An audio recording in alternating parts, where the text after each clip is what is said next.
Okay, நம்ம start பண்ணலாம். இந்த நாளிலே கூட தேவன் இந்த மாலை ஒளியில் நம்முடைய வேத பாடத்தை நமக்கு பிரயோஜனமாய் மாற்ற தரும்படியாய் நம்முடைய ஆத்மாவிற்கு பிரயோஜனமாய் அது இருக்கும்படிக்கு பிரதர் சுந்தர் சிங் அவங்க செவிப்பாங்க. பிரதர் சுந்தர் சிங்.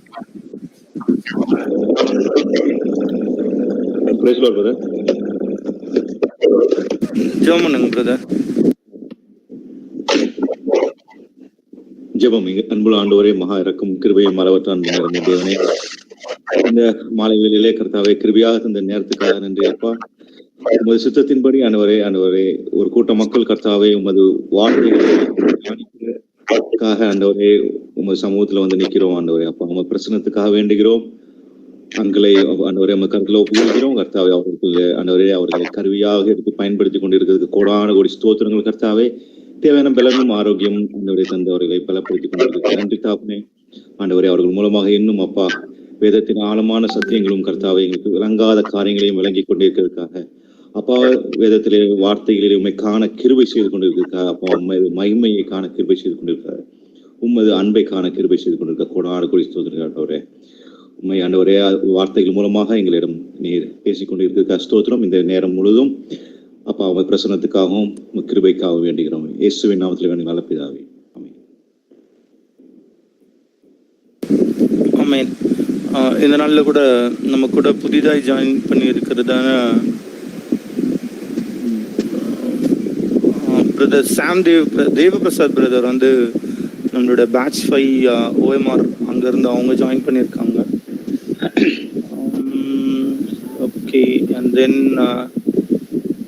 கைலின் சோனிட்டா அப்படின்னு ஒருத்தவங்க ஜாயின் பண்ணியிருக்காங்க. யாராவது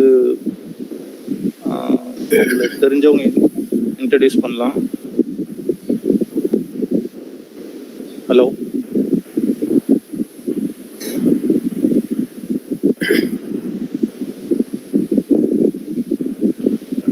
ஓகே, சரி நம்ம பாடல்களுக்குள்ள போகலாம். பிரதர் இமை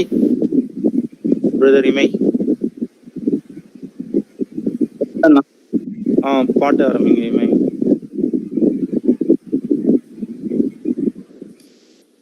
இந்த நாளிலும் நாம் ஆண்டவரை அறியும்படியாக, அவரை இன்னும் கிட்டி சேரும்படியாக நாம் இந்த நேரத்துல கூடி வந்திருக்கிறோம். இந்த நேரத்திலும் எவ்வளவு பெரிய ஆண்டவர் என்பதை நாம் உணர்ந்திருக்கிறோம்.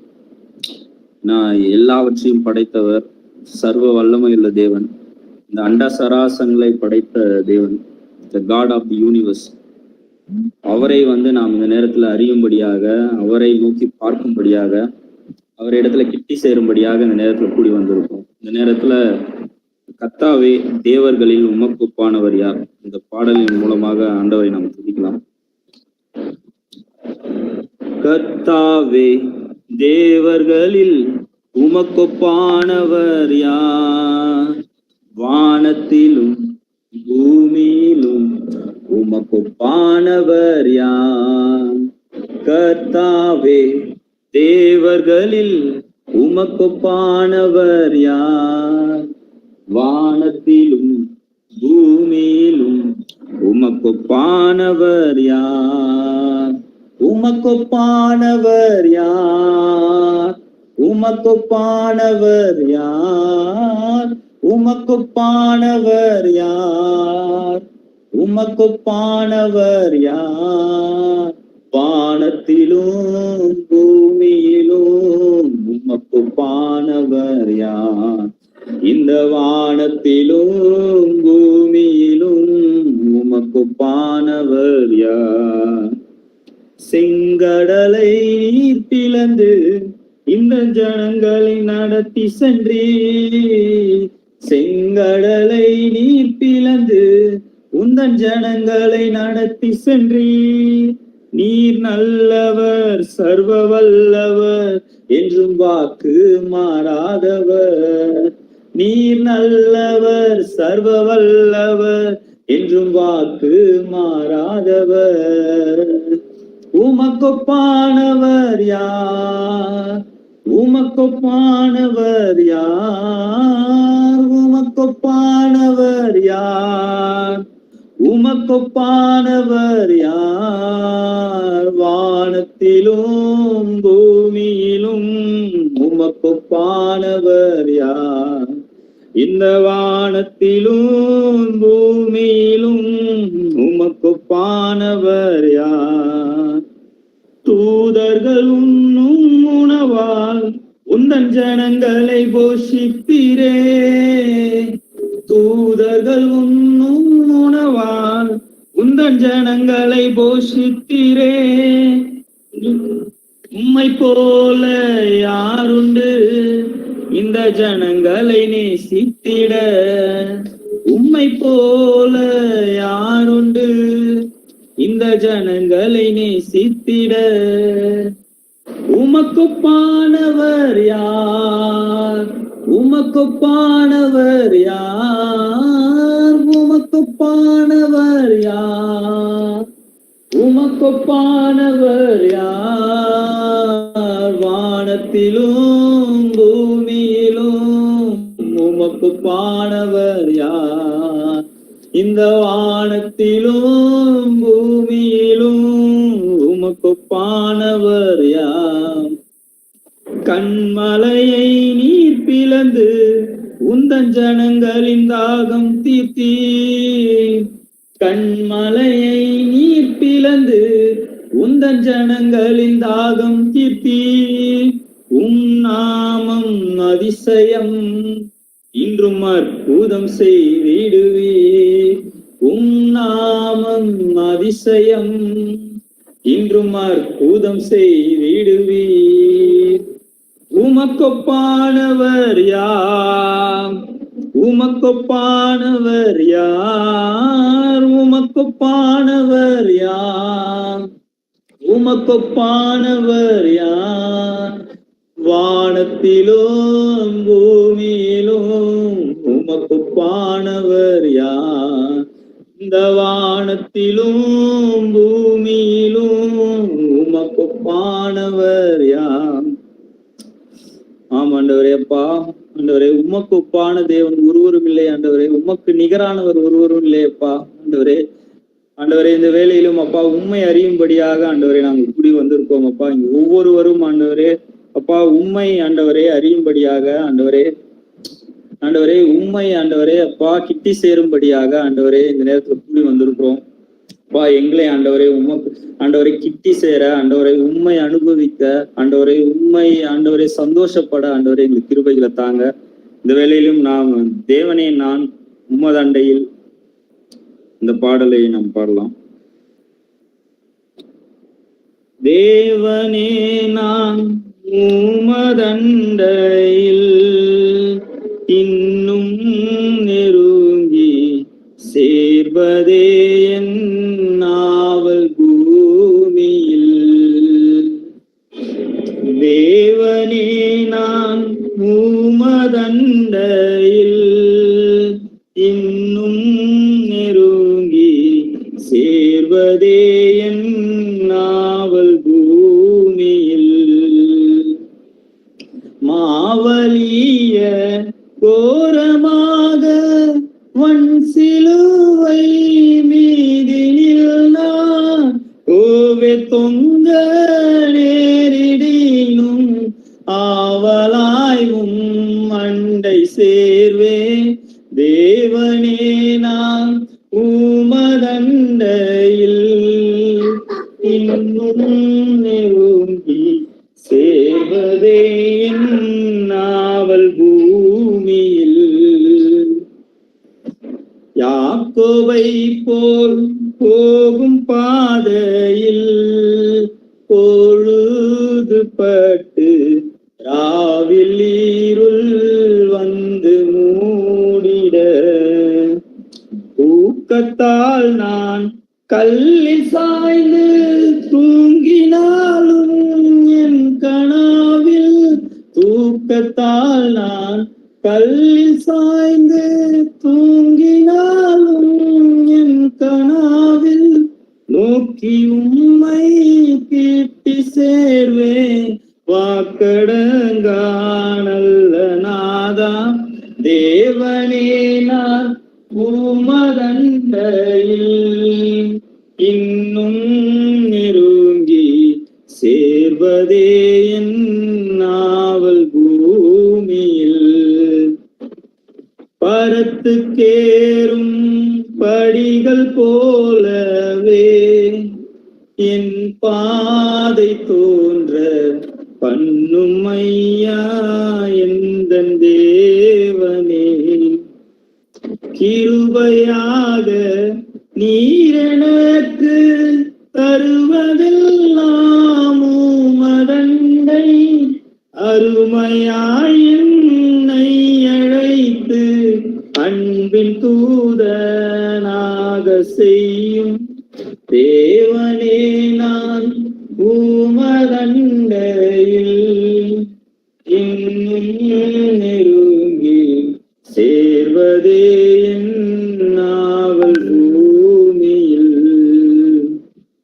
நித்திரையின் நின்று வீழித்து காலை எழுந்து கர்த்தாவே நான் உம்மை போற்றுவேன். இத்தரையில் உந்தன் வீடாய் என் துயர்கள் நாட்டுவேனே. எந்தன் துன்பத்தின் வழியாய் இன்னும் உம்மை கிட்டி சேர்வேன் தேவனே. நான் உமதண்டையில் இன்னும் நெருங்கி சேர்வதே என் நாவல் பூமியில். ஆனந்தமாம் சேட்டை வீரித்து பரவசமாய் ஆகாயத்தில் ஏறி போயினும் வானமண்டலங்கடந்து பறந்து மேலே சென்றிடினும் மகிழ்வுறு காலத்திலும் நான் மறுவியும்மை கீர்த்தி சேர்வேன் தேவனே. நான் உமதண்டையில் இன்னும் நெருங்கி சேர்வதே என் நாவல் பூமியில். இன்னும் நெருங்கி சேர்வதே என் நாவல் பூமியில்.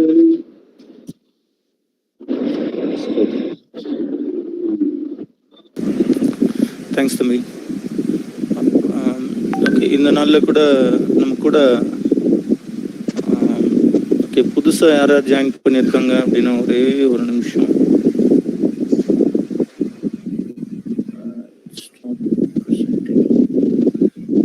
ஓகே,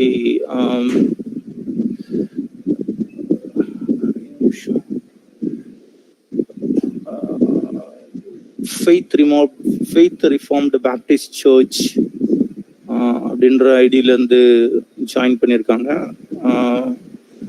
நீங்க யாரு அப்படின்னு உங்களை இன்ட்ரோடியூஸ் பண்ணிக்கிட்டா பெட்டரா இருக்கும். Faith reformed Baptist search.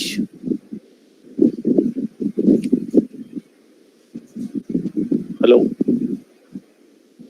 Okay, Gowthaman Keshavulu அப்படின்னு ஒரு பிரதர் ஜாயின் பண்ணியிருக்காங்க.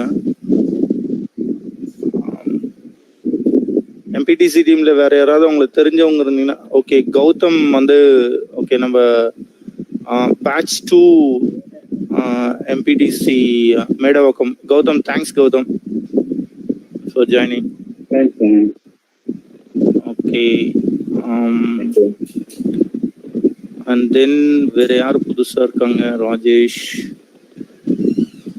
ஓகே, அவ்வளோதான். ஸோ நம்ம செபித்து தேவன் இந்த மாலை வேளையில நமக்கு வார்த்தைகளை ஆசீர்வதித்து தருவார். படிக்கு பிரதர் லிங்கன் பிரேயர் பண்ணி கூப்பிட்டுருந்தீங்களா? ஆமாம் பிரதர், நீங்க யாருன்னு இன்ட்ரோடியூஸ் பண்ணிக்கிட்டா பெட்டரா இருக்கும் பிரதர். ஓகே, என் பேர் ஜேஸ் தாஸ், கோயம்புத்தூர்ல reformed Baptist church pastor. Thanks brother, welcome brother, God bless you. Okay, Lincoln prayer பண்ணுங்க பிரதர். ஸ்தோத்திரம் ஸ்தோத்திரம் ஸ்தோத்திரம் ஸ்தோத்திரம். அன்பின் ஆண்டவரே, இந்த அருமையான மாலை வேளும் கர்த்தாவே, மீண்டுமாக உம்முடைய சமூகத்திலே நாங்கள் இணைந்து அப்பா இந்த பைபிள் ஸ்டடி மூலமாக உம்மை காணும்படியாய் நீர் எங்களுக்கு கொடுக்கிறதான இந்த நல்ல நேரத்திற்காக நன்றியோடு துதிக்கிறோம், ஸ்தோத்தரிக்கிறோம். அப்பா, விலையேற பெற்ற உம்முடைய வார்த்தைகள் மூலமா எங்களை நீர் சந்திக்க வேண்டுமாய் ஜெபிக்கிறோம். ஆண்டவரே, எங்களுடைய கண்களை நீர் திறந்தருளுவீராக, உம்மை காணும்படியாக, உம்மை ருசிக்கும்படியாக, உண்மையிலே நாங்கள் மகிழத்தக்க கிருபைகளை எங்களுக்கு தர வேண்டுமாய் ஜெபிக்கிறோம்.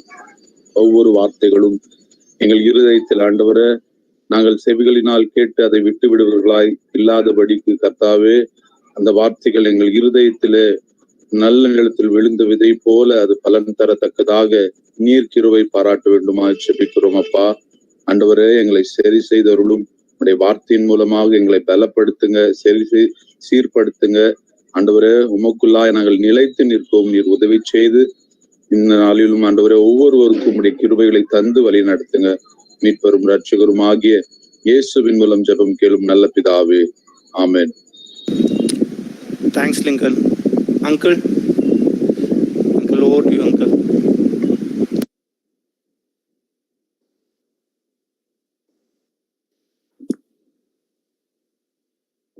இயேசு கிறிஸ்துவின் இணைய நாமத்தினாலே உங்கள் யாவரையும் இந்த மாலையிலே வாழ்த்துகிறேன். ஸோ இந்த சனிக்கிழமையும் கூட நாம் மாலையிலே விதமாக கனெக்டாக ஐக்கியம் கொள்ள, ஒருவேளை நேரடியாக இல்லாவிட்டாலும் இவ்விதமாக நாம் சந்திக்கும்படியாக தேவனாகிய கர்த்தர் அருளிய பெரிய இந்த ஈவுக்காக நான் ஆண்டவரை துதிக்கிறேன். புதிதாக சேர்ந்தவர்களே இயேசுவின் நாமத்தினாலே வாழ்த்துகிறேன். இந்த மாதிரிப்பட்ட ஒரு மீட்டிங்ல நேரடியாக பிசிக்கலா பண்ண முடியல, வருத்தமான காரியம் தான். ஆனாலும் தூர இடத்துல இருந்து நாம மீட் பண்ண முடிகிறதே, இது ஒரு பெரிய காரியம் அல்லவா? சோ ஆண்டவருக்கு அவர்களுக்காக நான் ஆண்டவரை துதிக்கிறேன், அவர்களை வாழ்த்தி வரவேற்கிறேன். பஹ்ரைன்ல இருந்து தம்பி சுந்தர் சிங், அவங்களையும் வாழ்த்துகிறேன். என்றால் இன்னொரு கண்ட்ரில இருந்து ஜாயின் பண்ணும்போது நேரங்கள் வித்தியாசம், பல காரியங்களை அட்ஜஸ்ட் பண்ணி அவங்க நம்மளோடு கூட கலந்து கொள்ளுகிறார்கள். எல்லாருமே எவ்ரிபடி ஹேஸ் எல்லாருமே ஏதோ ஒரு விதத்திலே ஒரு அட்ஜஸ்ட்மெண்ட்டை பண்ணி இங்கே நாம் இணையும்படியாக தேவன் நமக்கு உதவி செய்கிறார். ஸோ பெரிய ஆண்டவர் is really a great God. தம்பி ஜெபம் பண்ணும்போது சொன்னது போல, ஆராதிக்கும் போது அண்ட சராசரங்களையும் படைத்த ஆண்டவர் நம்மை நேசிக்கிறார், என்னை நேசிக்கிறார், உங்களை நேசிக்கிறார். ஆகையினாலே அவருடைய வார்த்தைகளை நமக்கு காண்பிக்கிறார், வார்த்தைகளிலே தம்மை அவர் வெளிப்படுத்துகிறார். சோ தொடர்ந்து ரோமருக்கு எழுதின நிருபத்தை ஏன் நாம் திரும்பவும் ரெஸ்யூம் பண்ண வேண்டும் என்று கிட்டத்தட்ட 12 வாரங்களாக அல்லது 13 வாரங்களாக நாம் பார்த்து கொண்டிருக்கிறோம். அதிலே அநேக கிளிம்சஸ், அநேக வாரங்கள், அநேக செஷன்ஸ்ல நாம் என்ன பார்த்தோம் என்றால், ஒரு பெரிய மாளிகையாக ரோமருக்கு எழுதின நிருபத்தை நாம் பார்த்தோம். வெளியே இருந்து இந்த மாளிகைக்கு உள்ளே என்ன இருக்கிறது என்று ஒரு சில காரியங்களை நாம் பார்த்தோம். அது மிகவும் ஆச்சரியமானதாகவும் மிகவும் நம்மை அட்ராக்ட் பண்ணுகிறதாகவும் மிளிர்ந்து கொண்டிருந்தது. அதோடு கூட அஸ்திபாரத்தினுடைய காரியத்தை பார்க்க வேண்டும் என்று திடீரென்று இதோடு தொடர்புடைய நாம் ஏன் ரோமருக்கு எழுதின நிருபத்தை படிக்க வேண்டும்? அப்படியானால் அதனுடைய இந்த மாளிகை என்று பார்த்தோமானால் அதனுடைய அஸ்திபாரம், அல்லது இந்த மாளிகைக்குள்ளே பிரவேசிக்கும்படியாக 2 மிக முக்கியமான திறவுகோல்கள், சாவிகள் வேண்டும். இந்த சாவிகள் இல்லாதபடி நாம் இதற்குள்ளே பிரவேசிக்க முடியாது, அல்லது இந்த அஸ்திபாரங்கள் 2ம் இல்லாதபடி நாம் இதை இந்த மாளிகையை பார்க்க முடியாது, இதனுடைய அழகை ரசிக்க முடியாது. இதிலே தேவனாகிய கர்த்தரை நாம் பார்க்க வேண்டிய பிரகாரமாய் பார்த்து நாம் மகிழ முடியாது. அவர் மேல கொண்டிருக்கிற அன்பும் விசுவாசமும் பெருக வாய்ப்பில்லை. ஆகையினாலே இந்த 2 சாவிகளும் அல்லது 2 அஸ்திபாரங்களும் மிகவும் முக்கியம் என்று பார்த்து கொண்டு வந்தோம். அந்த 2 அஸ்திபாரங்கள் அல்லது 2 சாவிகள், அதிலே ஒன்று தேவனாகிய கர்த்தருடைய சர்வ ஆளுமை, சாவரனிட்டி ஆஃப் காட். 2வது தேவனாகிய கர்த்தருடைய அல்டிமேட் பர்பஸ் அல்லது தேவனாகிய கர்த்தருடைய அல்டிமேட் மிஷன், அல்லது தேவன் செய்கின்ற எல்லா காரியத்தையும் அவர் ஏன் செய்கிறார் என்று சரித்திரத்திலே தேவனாகிய கர்த்தருடைய எல்லா விதமான அவருடைய கிரியைகளையும் நாம் வேதத்திலிருந்து ஆராய்ந்து பார்த்து அவைகளிலே ஏன் இதை செய்தார் என்று கேள்வி கேட்டு கொண்டு வந்த போது இந்த பதில் நமக்கு கிடைத்தது. அவர் எல்லாவற்றையும் தமது மகிமைக்காக செய்கிறார், அல்லது தேவனாகிய கர்த்தருக்கு அவருடைய மகிமை மிக மிக பிரதானமாக இருக்கிறது. அவர் தம்முடைய மகிமைக்கென்று மிக ஆழமாக அர்ப்பணிக்கப்பட்டவராயிருக்கிறார். இந்த 2ம் தேவனுடைய சர்வ ஆளுமை, அவருடைய மகிமைக்கான அவருடைய அர்ப்பணிப்பு, இந்த 2ம் தான் அந்த சாவிகள் என்று பார்த்து கொண்டு வந்தோம். இப்படி இந்த 2 சாவிகளையும் நாம் பார்க்கும் பொழுது தேவன் சர்வ ஆளுமை உடையவர் என்று நாம் வேதாகமத்திலிருந்து பல வசனங்களின் அடிப்படையிலே வெஸ்ட்மினிஸ்டர் கன்ஃபெஷன் ஆஃப் ஃபெய்த் என்கிற அந்த ஏட்டிலே அந்த ரெக்கார்ட்ல, அந்த டாக்குமெண்ட்ல தேவனுடைய பிள்ளைகள் டிஃபைன் பண்ணி வைத்திருக்கிற அந்த காரியத்தை நாம் கற்றுக்கொண்டோம் கடந்த வாரத்துல. அப்படி நாம் கற்றுக்கொள்ளும் பொழுது இந்த 2 சாவிகளிலே ஒன்று தேவனாகிய கர்த்தருடைய சர்வ ஆளுமை. அதை நாம் விளக்கமாக கற்றுக்கொள்ளும் போது ஒருவேளை ஒரு சில பிரச்சனைகள் ஒரு சிலருக்கு எழுந்திருக்கலாம் என்கிற அடிப்படையிலே அந்த கேள்விகளுக்கான பதில்களை இன்று முதல் கர்த்தருக்கு சித்தமானால் 1-2 வாரங்கள் பார்க்கலாம். இல்லாவிட்டால் தேவைப்படாது என்றால் நாம் முடித்துக் கொள்ளலாம். எப்படி ஆண்டவர் நடத்துகிறாரோ அதோடு கூட உங்களுடைய ஃபீட்பேக்ஸும் இருக்குமானால் நீங்கள் என்னோடு தொடர்பு கொள்ளலாம், பேசலாம். சோ என்ன என்றால், தேவனாகிய கர்த்தர் நீங்கள் சொல்லுகிறபடி அல்லது நாம் கற்றுக்கொள்ளுகிறபடி, நாம் கற்றுக்கொண்டபடி ஒரு டெஃபினிஷன்ல, நாம் வேதத்தின் அடிப்படையிலே அந்த டெஃபினிஷன்ல, அந்த விளக்கத்திலே ஃப்ரேஸ் பை ஃப்ரேஸ் வேதாகமத்தினுடைய அடிப்படையில் நாம பார்த்தோம். ஆனாலும் அதிலே சந்தேகம் எழுவதற்கு வாய்ப்பு உண்டு. ஆகையினாலே இப்படி தேவன் சர்வ ஆளுமை உடையவராக இருப்பாரானால், நாம் கற்றுக்கொண்டபடி அவர் சர்வ ஆளுமை உடையவராக இருப்பாரானால்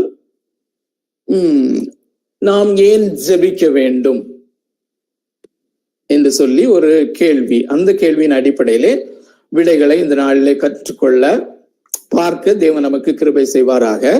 அதற்கு முன்பதாக எபேசியருக்கு எழுதின நிருபம் 1வது அதிகாரம் 12வது வசனத்திலே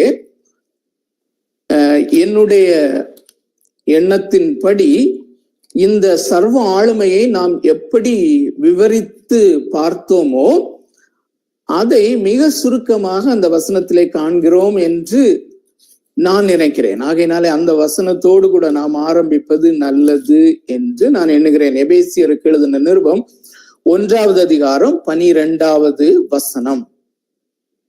தேவன் சர்வ ஆளுமை உடையவராய் இருக்கிறார் என்று நாம் ஒரு விளக்கத்தை கற்றுக்கொண்ட அந்த விளக்கத்திற்கு இது எவ்வளவு உறுதுணையா இருக்கிறது, அல்லது இந்த வசனத்தின் ஆதாரத்திலே அது உருவாக்கப்பட்டிருக்கிறது என்பதை இதுல நான் பார்க்கிறோம். எபேசியர் 1வது அதிகாரம் 12வது வசனம். தமது சித்தத்தின் ஆலோசனைக்கு தக்கதாக எல்லாவற்றையும் நடப்பிக்கிற அவருடைய தீர்மானத்தின்படியே, திரும்பவும் அந்த ஃப்ரேஸை நான் வாசிக்கிறேன்.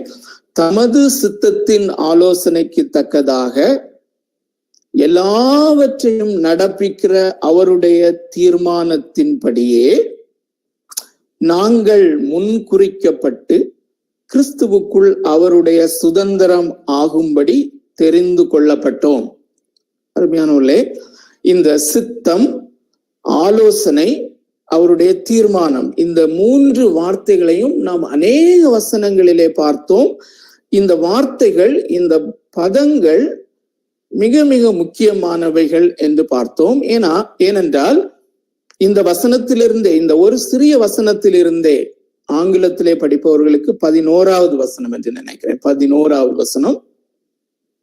இந்த வசனத்தை மாத்திரமே நாம் பார்ப்போமே ஆனால், இங்கே ஆதாரமாக வைக்கிற அந்த முதல் பிரேஸ்ல ஆதாரமாக வைக்கிற அவருடைய சித்தம், சித்தத்தின் ஆலோசனை, அவருடைய அதன் அடிப்படையிலே அவருடைய தீர்மானம், அந்த தீர்மானத்தின்படி எல்லாவற்றையும் நடப்பிக்கிறவர் என்று சொல்லிக்கொண்டு அடுத்த பிரேஸ்லே 2 மிக முக்கியமான காரியங்களை சொல்லுகிறார்.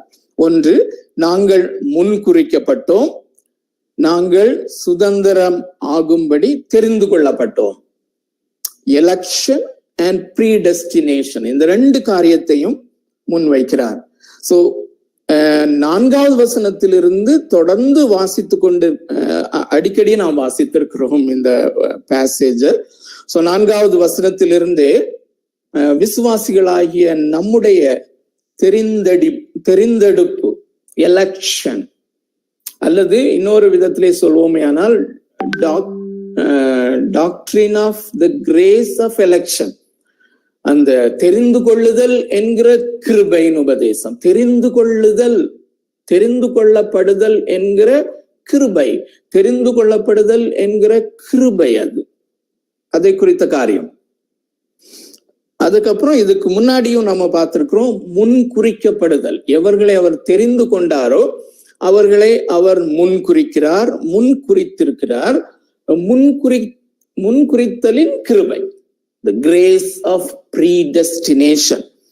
இவைகளின் அடிப்படையிலே நமக்கு பாவ மன்னிப்பாகிய மீட்பு அருளப்பட்டிருக்கிறது என்று 9வது வசனத்திலே 7வது வசனத்திலே வாசிக்கிறோம். சோ அவருடைய தெரிந்தெடுப்பு, உலக தோற்றத்திற்கு முன்பதாகவே தெரிந்தெடுப்பு, அவருடைய முன்குறித்தல், அவருடைய மீட்பு, இந்த எல்லா காரியத்தையும் குறித்து பேசுகிற அந்த சந்தர்ப்பத்திலே அல்லது அந்த கான்டெக்ஸ்டிலே தான் சொல்லுகிறார், தமது சித்தத்தின் ஆலோசனைக்கு தக்கதாக எல்லாவற்றையும் நடப்பிக்கிற அவருடைய தீர்மானத்தின்படியே. எல்லாவற்றையும் என்கிற காரியம் எல்லாவற்றையும் குறிக்கிறதாக இருந்தாலும், இங்கே குறிப்பாக ஒரு மனிதன் ரட்சிக்கப்படுவதற்கு அல்லது நானும் நீங்களும் ரட்சிக்கப்படுவதற்கு காரணமாக இருந்த அவருடைய கிருபைகள், அவருடைய சித்தத்தின் அடிப்படையிலே வருகிறது என்று பார்க்கிறோம்.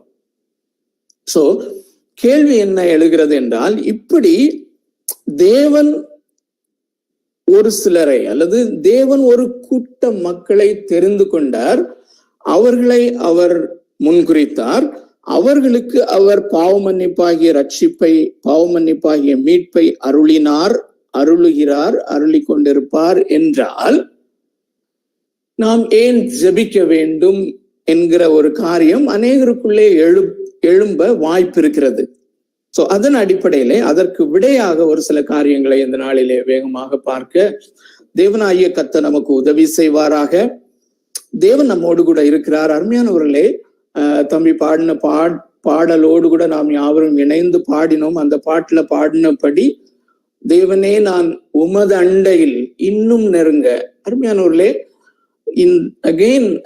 நான் திரும்ப சொல்லுகிற காரியம், இந்த வேத ஆய்வு அல்லது இந்த வேத பாடம் அல்லது இந்த வேத ஆராய்ச்சி நம்முடைய மனதளவிலே நம்முடைய அறிவை பெருக்குகிற வண்ணமாக இருக்க வேண்டும் என்று நாம் நினைப்போமையானால் அதற்காக அல்ல என்பதை நான் வலியுறுத்தி சொல்ல விரும்புகிறேன்.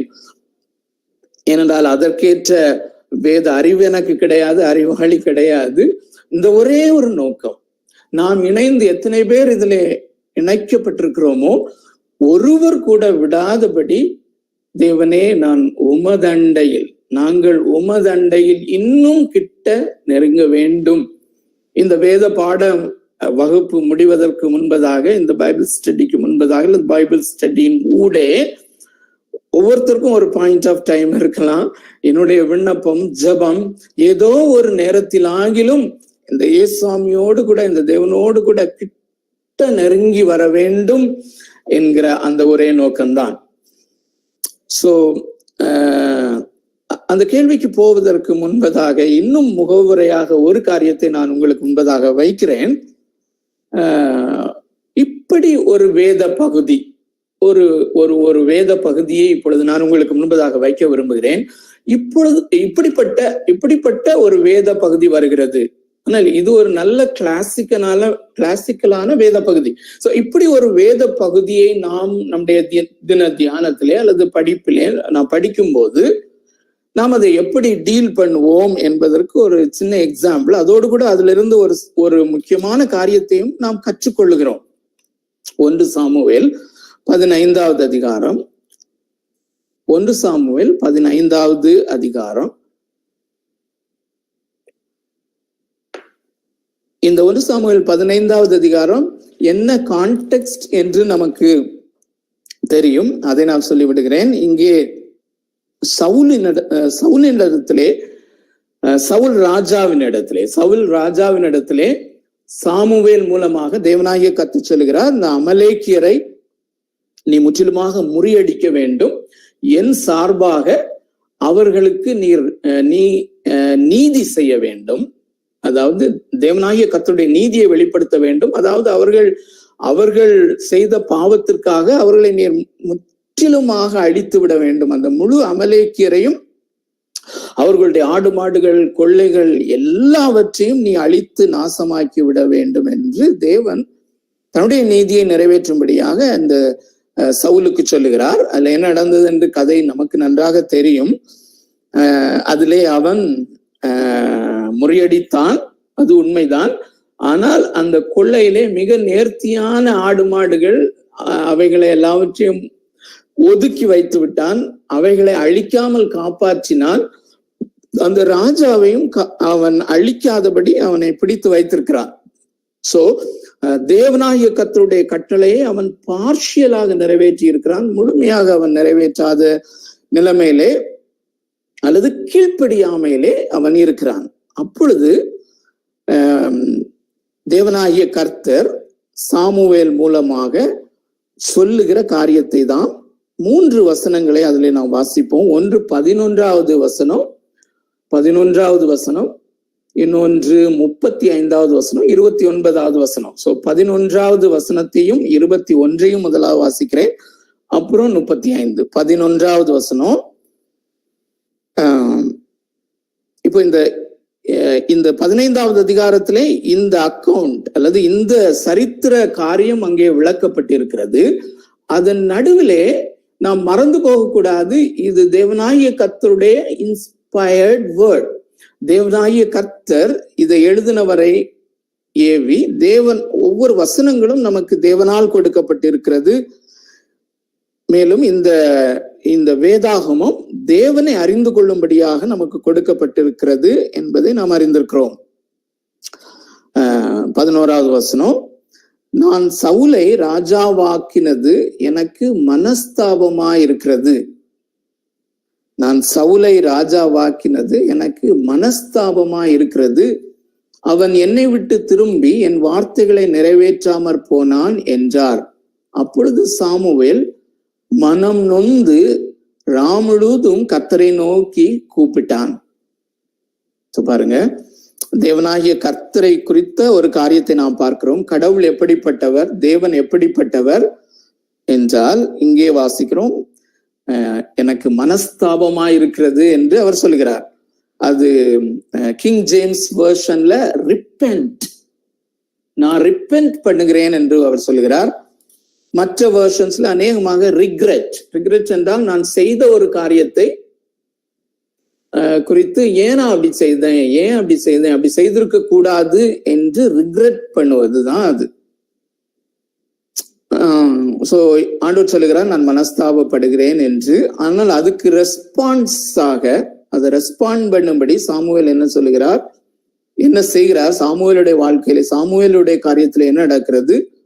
சாமுவேல் மனம் நொந்து முழுவதும் கர்த்தரை நோக்கி கூப்பிட்டான் என்று வசனம் சொல்கிறது. அடுத்த வசனம் 29வது வசனம், 35வது வசனம். 35வது வசனம், சவுல் மரணமடையும் நாள் மட்டும் சாமுவேல் அப்புறம் அவனை கண்டு பேசவில்லை. இஸ்ரவேலின் மேல் சவுலை ராஜாவாக்கினதற்காக கர்த்தர் மனஸ்தாபப்பட்டது நிமித்தம். சோ இங்கேயும் அதே ஃப்ரேஸ், அதே வேர்ட், அதே வார்த்தை இங்கே ரிப்பீட் பண்ணப்படுகிறத நாம பார்க்கிறோம். கர்த்தர் மனஸ்தாபப்பட்டார். God regretted or God repented அப்படின்னு சொல்லி பார்க்கிறோம்.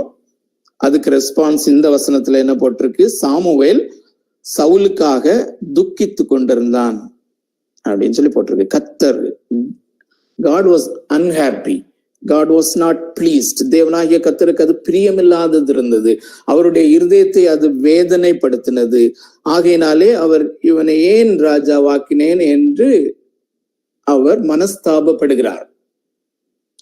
இப்ப நாம நினைக்க வேண்டியது, சவுலை ராஜாவாக்கின பொழுது அந்த இன்சிடென்ட்ஸ் எல்லாம் எப்படி கோர்வையாக நடந்தது என்பது சரித்திரம் நமக்கு நன்றாக தெரியும். சோ தேவனாகிய கர்த்தருடைய முழு சித்தத்தின்படி சவுல் அங்கே ராஜாவாக இருக்கிறான். ஆனால் இங்கே சொல்கிறார் நான் மனஸ்தாபப்படுகிறேன் என்று. ஆனால் இதே அதிகாரத்திலே 15வது அதிகாரத்திலேயே 29வது வசனத்தை இப்போ வாசிப்போம். 29வது வசனம், இஸ்ரவேலின் ஜெயபலமானவர் பொய் சொல்லுகிறதும் இல்லை, தாம் சொன்னதை பற்றி மனஸ்தாபப்படுகிறதும் இல்லை, மனம் மாற அவர் மனுஷன் அல்ல என்றான். பாருங்க இந்த ஃப்ரேஸ் நல்லா பாருங்க. தாம் சொன்னதை பற்றி மனஸ்தாபப்படுகிறவரும் அல்ல. சோ இது ஒரே அதிகாரத்திலே ஒரு வசனம் சொல்லுகிறது அவர் மனஸ்தாபப்பட்டார் என்று, இன்னொரு வசனம் சொல்லுகிறது அவர் மனஸ்தாபப்படுகிறவர் அல்ல, மனஸ்தாபப்படுகிறதே இல்லை அப்படின்னு சொல்லுகிறது. சோ அருமையானவர்களே, நான் சொல்ல வேண்டும் என்று நினைத்த ஒரு பேசேஜ், சொல்ல வேண்டும் என்று நினைத்த ஒரு காரியத்தையும் ஒரு பைபிள் பேசேஜையும் விட்டுட்டேன். அது பரவாயில்ல. யோபுல இருந்து ஒரு வசனத்தை உங்களுக்கு காண்பிக்க வேண்டும் என்று நினைத்தேன். அது நோட்ஸ்ல இருக்குது, அதை நீங்க பார்க்கலாம். 42வது அதிகாரம், யோபு 42வது அதிகாரம் 7வது வசனத்திலே என்ன சொல்லுகிறது என்றால், நான் ஒரு 2-3 வருஷங்களுக்கு முன்பதாக தான் அதை சீரியஸா படித்து கொண்டிருக்கும் போது ரொம்ப ஆச்சரியமாக இருந்தது. ஸ்கிரீன்ல தம்பி போடுறாங்க. கர்த்தர் இந்த வார்த்தைகளை யோபோடே பேசின பின் கர்த்தர் தேமானியனான எலிப்பாசை நோக்கி, உன்மேலும் உன் 2 சிநேகிதர் மேலும் எனக்கு கோபம் மூழுகிறது. சோ அண்ட சராசரங்களையும் படைத்த சர்வ வல்லமையுள்ள தேவனாகிய கர்த்தர் ஒரு மனுஷன் மேலே கோபம் கொண்டாரானால் அது எப்படி இருக்கும்? அவர் இந்த 3 நண்பர்கள் மேலும் அவருக்கு தேவனாகிய கர்த்தருக்கு கோபம் மூழுகிறது. அதற்கான காரணம் என்னன்னு சொல்லி பாருங்க அருமையானவர்களே. அதுல தமிழ் டிரான்ஸ்லேஷன்ல அதுல வெறும் செமைகோலன் போட்டிருக்காங்க. ஆனா இங்கிலீஷ்ல அதுல ஃபார் அப்படின்னு போட்டிருக்காங்க. ஏனென்றால் நான் அதுல சேர்த்து சொல்லுகிறேன். ஏனென்றால் என் தாசனாகிய யோபு பேசினது போல் நீங்கள் என்னை குறித்து நிதானமாய் பேசவில்லை. ஆங்கிலத்துல என்ன போட்டிருக்கிறது என்றால், you did not speak what is right about me. என்னை குறித்து நீங்கள் சரியாக பேசவில்லை. சோ தேவனை குறித்து, நாம் ஆராதிக்கிற தேவனாகிய கர்த்தரை குறித்து, அல்லது காட் ஆஃப் த பைபிள், நாம் ஆராதிக்கிற இந்த தேவனாகிய கர்த்தர், காட் ஆஃப் த பைபிள், அவரை குறித்த சரியான அறிவு நமக்கு இருப்பதும், அந்த சரியான அறிவை நாம் மற்றவர்களுக்கு சொல்லுவதும் எவ்வளவு இம்பார்ட்டன்ட்னு பாருங்க. நாம் அப்படி சரியானபடி அவரை புரிந்து கொள்ளாமலும் சரியானபடி அதை நாம் மற்றவர்களுக்கு சொல்லாதபடியும், தேவன் இப்படிப்பட்டவர் தான், இப்படிப்பட்டவர் என்று வேதாகம் சொல்லுகிறது என்று நாம் புரிந்து கொண்டு மற்றவர்களுக்கு அப்படி சொல்லாவிட்டால் அது தேவனாகிய கர்த்தருக்கு இட்ஸ் a great concern. அவருக்கு கோபம் மூழுகிறது, or it's a serious concern. இதை நாம் ஞாபகத்திலே வைத்துக் கொள்வோம். ஆனால் இப்படி ஒரு பேசேஜ் இருக்கிறதே, இப்படி ஒரு பிரச்சனை இருக்கிறதே, இங்கே ஒரே பகுதியிலே ஒரே அதிகாரத்திலே ஒரு வசனம் சொல்லுகிறது அவர் மனஸ்தாபப்படுகிறது இல்லை என்று, ஆனால் ஒரு வசனம் சொல்லுகிறது அவர் மனஸ்தாபப்படவே மாட்டார், அவர் மனுஷன் அல்ல. நல்ல வசனம், ஜெயபலமானவர், இஸ்ரவேலின் ஜெயபலமானவர் பொய் சொல்லுகிறதும் இல்லை, தான் சொன்னதை பற்றி மனஸ்தாபப்படுகிறதும் இல்லை. அருமையானவர்களே, இப்படிப்பட்ட வசனங்கள் என்ன சொல்வார்களே என்றால் பாரடாக்சிக்கல் ஸ்டேட்மெண்ட்ஸ், அல்லது ஒன்றுக்கொன்று முரண்பாடானவை அல்ல, ஒன்றுக்கொன்று சற்று வித்தியாசமாக இருந்தது போல தோற்றம் அளிக்கிறது. சோ இப்படிப்பட்ட காரியங்கள் வரும்போதுதான் நமக்கு போதனை மிக அவசியம். அல்லது நாம் இதை, நான் கடந்த வாரத்திலே சொன்னது போல, அழுது புலம்பி ஆண்டோடைய சமூகத்துல ஜபித்து அதனுடைய அர்த்தத்தை நாம் ஆண்டோடத்துல கேட்க வேண்டும். கேட்டு நம்முடைய மனதிலே நம்முடைய நாலேஜை பெருக்குகிறதற்கு அல்ல. அருமையானவர்களே, நாம் ஆண்டவரை குறித்து ஒரு சின்ன காரியத்திலே நமக்கு கூடுதலான அறிவு கிடைக்கும் போது அது நம்முடைய இருதயத்திலே எழுச்சியை உண்டாக்குறது. That is the main thing. நம்முடைய இருதயம் கொழுந்து விட்டு எரிகிறது. நாம் அவரை அறிய அவரிடத்திலே நாம் அண்டி சேருகிறோம். அவரை ஆராதிக்கிற ஆராதனையும் அவரில் அன்பு கூறுகிற அன்பும் பெருகுகிறது. அதுக்காக தான் ஆண்டவரே இப்படி இருக்கிறதே, இதனுடைய அர்த்தம் என்ன என்று அல்லது நாம் போதனைகளை பார்க்கலாம். சோ இது என்னவென்றால், இந்த 35வது வசனத்திலேயும் 11வது வசனத்திலேயும் சொல்லப்பட்டிருக்கிறதை என்ன சொல்வார்கள் என்றால் ஆந்த்ரோபோமார்பிக் எக்ஸ்பிரஷன். அதாவது ஆந்த்ரோபாலஜி என்றால் மனுஷனை குறித்த காரியம், இந்த வேதாகமும் தேவனை குறித்த காரியம், ஆனால் மனுஷனுக்காக எழுதி கொடுக்கப்பட்டது. சோ மனிதன் புரிந்து கொள்ளும் விதத்திலே, மனிதனுக்கு ஏற்ற விதத்திலே அநேக வார்த்தைகள் கொடுக்கப்பட்டிருக்கிறது. சோ அந்த எக்ஸ்பிரஷன் தான் அவர் மனஸ்தாபப்பட்டார் என்கிற காரியம். ஆனால் அவருடைய சாவரின் வில், அல்லது அவருடைய அந்த மாறாத சித்தம், ஆலோசனை, தீர்மானம் என்ற அந்த 3 வார்த்தைகளையும் பார்த்தோம் இல்லையா? எபேசியர் 1வது அதிகாரம் 12வது வசனம், இன்னும் அநேக வசனங்களிலே நாம பார்த்தோம். சோ இது எல்லாமே அவருடைய மாறாத, அவருடைய சர்வ ஆளுமையினுடைய சித்தம். அதன்படிதான் அவர் சவுலை ராஜாவாக ஆக்கினார், அவர்தான் ஆக்கினார். ஆனால் அவருடைய சர்வ ஆளுமையிலே, அவருடைய சர்வ ஞானத்திலே இவன் ஒரு பாயிண்ட் ஆஃப் டைம்ல இப்படி பாவம் செய்வான் என்பது அவருக்கு தெரியும். அவன் செய்ய போகிற பாவமும் அவருடைய ஆளுகையின் கீழே இருந்தது.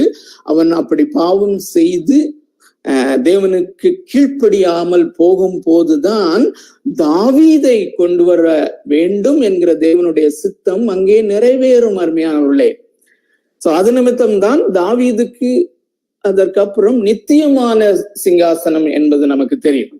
சோ என்ன நாம் புரிந்து கொள்ள வேண்டும் என்றால், தேவனாகிய கர்த்தருடைய சர்வ ஆளுமையின் மாறாத தீர்மானத்தின் சித்தம் என்று ஒன்று இருக்கிறது. அதன் கீழே அவர் கட்டளையாக கொடுத்து ஜனங்கள் மீறலாம் அல்லது அதை கடைபிடிக்கலாம் என்ற அவருடைய சித்தம், வெளிப்படுத்தப்படுகிற சித்தங்கள் இருக்கிறது. சோ இங்கே சவுலுக்கு அமலேக்கியரை முறியடிக்கும்படியாய் தேவனாகிய கர்த்தர் இட்ட கட்டளை அவருடைய வெளிப்படுத்தப்பட்ட சித்தம். அதை அவன் கடைபிடிக்கலாம் அல்லது மீறலாம், அதற்கு அவன்தான் பொறுப்பாயிருக்கிறான் என்கிற காரியங்களையும் நாம் அறிந்திருக்கிறோம். சோ இந்த 2 காரியங்களையும் வைத்துக் கொள்வோம். ஒருவேளை இதுல உங்களுக்கு இன்னும் சந்தேகம் இருக்குமானால் நாம் 3வது கேள்வியாக இதை வைத்திருக்கிறோம். தேவனாகிய கர்த்தருடைய இந்த 2 விதமான சித்தங்களை குறித்து நாம் மீண்டும் நாம் கற்றுக்கொள்ளலாம். ஆண்டவருக்கு சித்தமானால் கற்றுக்கொள்வோம், இல்லாவிட்டால் நாம் தொடர்ந்து அவருடைய வழி நடத்துதலின்படி நாம் செல்வோம். சோ இப்படி அவருடைய சர்வ ஆளுமையின் சித்தம் மாறாததாக இருக்குமானால், குறிப்பாக மிக குறிப்பாக அவர் யாரை தெரிந்து கொள்கிறார், அவர் ஒரு கூட்டம் மக்களை தனிப்பட்ட நபர்களாக உலக தோற்றத்திற்கு முன்பதாகவே ரட்சிப்புக்கென்று அவர் தெரிந்து கொள்ளுகிறார், அவர்களை முன்குறித்திருக்கிறார், அவர்களை இந்த உலகத்தின் வாழ்க்கையிலே ஒரு குறிப்பிட்ட சமயத்திலே அழைக்கிறார், அவர்களை ரட்சிக்கிறார், அவர்களை மறுபடியும் பிறக்க வைக்கிறார் என்கிற இந்த காரியம் உண்மையா இருக்குமானால், இந்த காரியத்தை தான் நீங்கள் அவருடைய சர்வ ஆளுமை என்று விளக்கி இருக்கிறீர்கள், அப்படிதான் நாம் கற்றுக்கொண்டோம். அப்படியானால் நாம் ஏன் ஜெபிக்க வேண்டும் என்கிற அந்த கேள்விதான் நமக்கு மிக முக்கியமான கேள்வி. அதை தான் நாம் இங்கே பார்த்து கொண்டிருக்கிறோம். ஏன் ஜெபிக்க வேண்டும் என்றால், அருமையானவர்களே, கொஞ்சம் நிதானமாக முதலாவது ஒரு சாதாரணமான ஒரு தர்க்க ரீதியான ஒரு ஆன்சர் அப்படி நமக்குள்ளே ஒரு கேள்வி எழுமானால், அதற்கு கொஞ்சம் வித்தியாசமாக சாதாரணமாக நாம் சிந்தித்தாலே போதும். அருமையானவர்களே, எபேசியருக்கு எழுதின நிருபம் 2வது அதிகாரம் 1-3 வசனங்களிலே நாம் தெளிவாக வாசிக்கிறோம். ஒரு மனுஷன் ரட்சிக்கப்படுவதற்கு முன்பதாக இருக்கிற ஒரு ரட்சிக்கப்படாத ஒரு மனுஷனுடைய நாமும் அப்படிதான் இருந்தோம். நாமும் ரட்சிக்கப்படுவதற்கு முன்பதாக நம்முடைய நிலை எப்படி இருந்தது என்று அங்கே வர்ணிக்கப்பட்டிருக்கிறது. அக்கிரமங்களினாலும் பாவங்களினாலும் நாம் மரித்தவர்களாயிருந்தோம். அநேக வேளையிலே நாம் இதை நம்ப முடிவதில்லை. ஆனால் அருமையானவர்களே, நாம் ரட்சிக்கப்படுவதற்கு முன்பு என்னவா இருந்தோம், எப்படி இருந்தோம் என்பதை நாம் செய்த பாவங்களை வைத்து தீர்மானிக்க முடியாது. அப்படின்னா 7 வயசுல 8 வயசுல ரட்சிக்கப்படுறவங்க எப்படி இல்ல? சோ எல்லாம் எத்தனை வயசுல அவங்க ரட்சிக்கப்பட்டிருந்தாலுமே ஒரே நிலைமையிலேதான் அக்கிரமங்களினாலும் பாவங்களினாலும் மரித்து நாற்றம் எடுக்கிற உள்ளான மனிதரை கொண்டவர்களாக நாம் இருந்தோம். சோ அப்படி இருக்கிற ஒரு மனுஷன் அவன் ரட்சிக்கப்பட வேண்டுமானால் அவனுக்கு மேலே ஒரு சர்வ ஆளுமையுடைய ஒரு சக்தி கொண்ட ஒரு கடவுள், ஒரு யுனிக்கான வல்லமை படைத்த மனுஷனை காட்டிலும் மேலான ஒருவர் அல்லது அவனை படைத்தவர் அவனை ரட்சிக்க வேண்டும். முடியாது. இன்னொரு வசனம் நான் கொடுக்காத ஒரு வசனம் தான், ரோமருக்கு எழுதின நிருபம் 8வது அதிகாரம். இந்த வசனத்தை நாம் ஏற்கனவே வாசித்திருக்கிறோம். ஆனாலும் மிக முக்கியமான இது சம்பந்தமான ஒரு கிளிம்ஸ் நமக்கு கொடுக்கிறது. ரோமர் 8வது அதிகாரம் 7வது வசனம். எப்படி என்றால், மாம்ச சிந்தை தேவனுக்கு விரோதமான பகை. இந்த பேசேஜ்ல அப்போஸ்தலனாகிய பவுல் எதை குறித்து சொல்லிக் கொண்டிருக்கிறார் என்றால், ரட்சிக்கப்படாத ஒரு மனுஷன் மாம்ச சிந்தை, அதாவது கார்னல் மைண்ட் செட், அதோடு அவன் வாழ்கிறான். அது தேவனுக்கு விரோதமான பகை என்று போடப்பட்டிருக்கிறது. மாம்ச சிந்தை மரணம். 7வது வசனம். எப்படி என்றால், மாம்ச சிந்தை தேவனுக்கு விரோதமான பகை, அது தேவனுடைய நியாயப்பிரமாணத்துக்கு அல்லது தேவனுடைய பிரமாணத்துக்கு அல்லது தேவனுடைய கட்டளைகளுக்கு. சோ இந்த மாம்ச சிந்தையின் அடிப்படையிலே வாழ்கிறவன் தேவனுடைய கட்டளைகளுக்கு அல்லது தேவனுடைய நியாயப்பிரமாணத்துக்கு கீழ்ப்படியாமலும் கீழ்ப்படிய கூடாமலும் இருக்கிறது. சோ மாம்சத்தினுடைய அந்த மைண்ட் செட்ல வாழ்கிற மனுஷன் ரட்சிக்கப்படுவதற்கு முன்னே இந்த நிலைமையிலே அவன் வாழ்கிறான். சோ அது நிலைமையிலே அவன் தேவனுடைய கட்டளைகளுக்கு, ஒரு சின்ன கட்டளைக்கு கூட அவனாலே கீழ்ப்படிய முடியாது என்று வசனம் சொல்லுகிறது. அது மாத்திரமல்ல, இயேசு தாமே சொல்லுகிறார், என் பிதா ஒருவனை இழுத்து கொள்ளாவிட்டால் ஒருவன் என்னிடத்தில் வரான். அவருடைய அருளை பெறாமல் நாம் அவரிடத்துல வர முடியாது, அல்லது அவர் நம்மை இழுத்து கொள்ளாவிட்டால். அந்த இழுத்து கொள்ளாவிட்டால் என்கிற வார்த்தை அருமையானே இயேசு சொல்லுகிறார் இல்லையா, யோவான் எழுதின சுவிசேஷத்திலே, என் பிதா ஒருவனை இழுத்து கொள்ளாவிட்டால் ஒருவன் என்னிடத்திலே வரான் என்று சொல்லுகிறார் இல்லையா. அந்த இழுத்து கொள்ளுதல் என்கிற வார்த்தை இன்னொரு இடத்திலே பயன்படுத்தப்பட்டிருக்கிறது. அது எங்கே பயன்படுத்தப்பட்டிருக்கிறது என்றால் பிலிப்பி பட்டணத்திலே பவுலையும் சீலாவையும் அவர்கள் இழுத்து கொண்டு போனார்கள் என்று எழுதியிருக்கிறது. சோ ஆலோசனை சங்கத்துக்கு இழுத்து கொண்டு போனார்கள். they dragged him. அவர்கள் அங்கே போக விரும்புகிறார்களோ விரும்பவில்லையோ இழுத்து கொண்டு போகப்படுகிறார்கள். அந்த பதம் தான் இயேசு உபயோகப்படுத்துகிற அந்த வார்த்தையிலும் பயன்படுத்தப்படுகிறது. சோ இப்படி இருக்கிற ஒரு மனுஷனை ரட்சிக்கும்படியாக தேவனாகிய கர்த்தர் தான் அவனுடைய சித்தத்தையும் கார்னல் டிசையர்ஸையும் அவனுடைய மாம்சீக ஆசைகளையும் மாம்சீக இச்சைகளையும் அதன் அடிப்படையிலே வருகிற அவனுடைய மாம்ச சித்தத்தையும் ஓவர் கம் பண்ணி அவனுடைய சித்தத்திற்கு மேலாக ஆளுகை செய்து அவனுடைய சித்தத்தை தன்னுடைய சித்தத்திற்கு நேராக மாற பண்ணும் ஒரு அதிகாரமுடைய அந்த சர்வ ஆளுமையுடைய தேவனாக அவர் இருக்கிறபடியினால்தான் நாம் அவரிடத்திலே ஜெபிக்கிறோம். சோ இந்த சர்வ ஆளுமையை நாம் கற்றுக்கொண்டபடி அண்டர்ஸ்டாண்ட் பண்ணுகிறவர்களுக்கு தான் ஜெபம் prayer is much more meaningful. இதை புரிந்து கொள்ளுவீர்கள் என்று நான் நினைக்கிறேன். இன்னொரு வசனத்தை காண்பிக்க விரும்புகிறேன். 2 தீமோத்தேயு 2வது அதிகாரம் 25வது வசனம். 2 தீமோத்தேயு 2வது அதிகாரம் 25வது வசனம். அப்போஸ்தலனாகிய பவுல் எழுதுகிறார் தீமோத்தேயுவுக்கு, எதிர் பேசுகிறவர்கள் சத்தியத்தை அறியும்படி தேவன் அவர்களுக்கு மனம் திரும்புதலை அருளத்தக்கதாக. சோ மனம் திரும்புதலை அருளுகிறவர் தேவனாகிய கர்த்தராய் இருக்கிறபடியினாலே அவரிடத்திலே நாம ஜெபிக்கிறோம். சோ இந்த கேள்வியை மாற்றி கேட்கிறவர்கள் என்ன சொல்லுகிறார்கள் என்றால், மனிதனிடத்திலே தான் அந்த இறுதி முடிவு அல்லது ரட்சிக்கப்படும்படியாக அவன் நினைத்தால்தான் அவன் விசுவாசம் வைப்பான் என்று எண்ணுகிறவர்கள் எதற்காக ஜெபிக்க வேண்டும்? It's a very logical question. கொஞ்சம் நிதானமா நம்ம இது புரியலைன்னா கொஞ்சம் நிதானமா ஜஸ்ட் யோசித்து பார்த்தா போதும் அருமையானவர்களே. சோ நான் ஒருவருக்காக ஜெபிக்கிறேன் என்றால் அவர் மிகுந்த கடின இருதயம் உள்ளவர். அவருடைய அந்த கடின இருதயத்தை மாற்றக்கூடியவர் தேவனாகிய கர்த்தர் ஒருவர் மட்டும்தான் என்கிறபடியினால்தான் நான் அவரிடத்திலே மண்டியிட்டு அல்லது விழுந்து கதறி கெஞ்சி அவர்களுக்காக நான் ஜெபிக்கிறேன். so that he can intervene. எப்படிப்பட்டவர்களையும் அவர் மாற்ற முடியும்.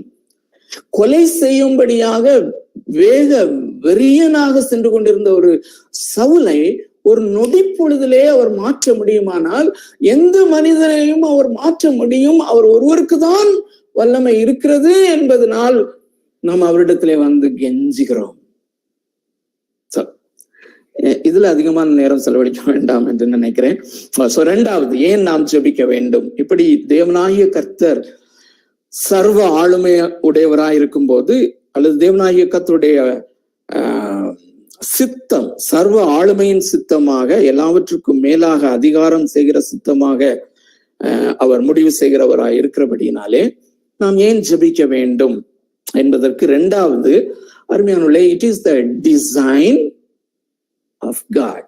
3 அல்லது 4 குறிப்புகள் டீல ஆரம்பிக்கிற மாதிரி பண்ணியிருக்கேன். ஆண்டவர் கிருபை செஞ்சிருக்கிறாரு. சோ 1 எளிதா நம்ம ஞாபகம் வைத்துக் கொள்ளலாம். It is the design of God.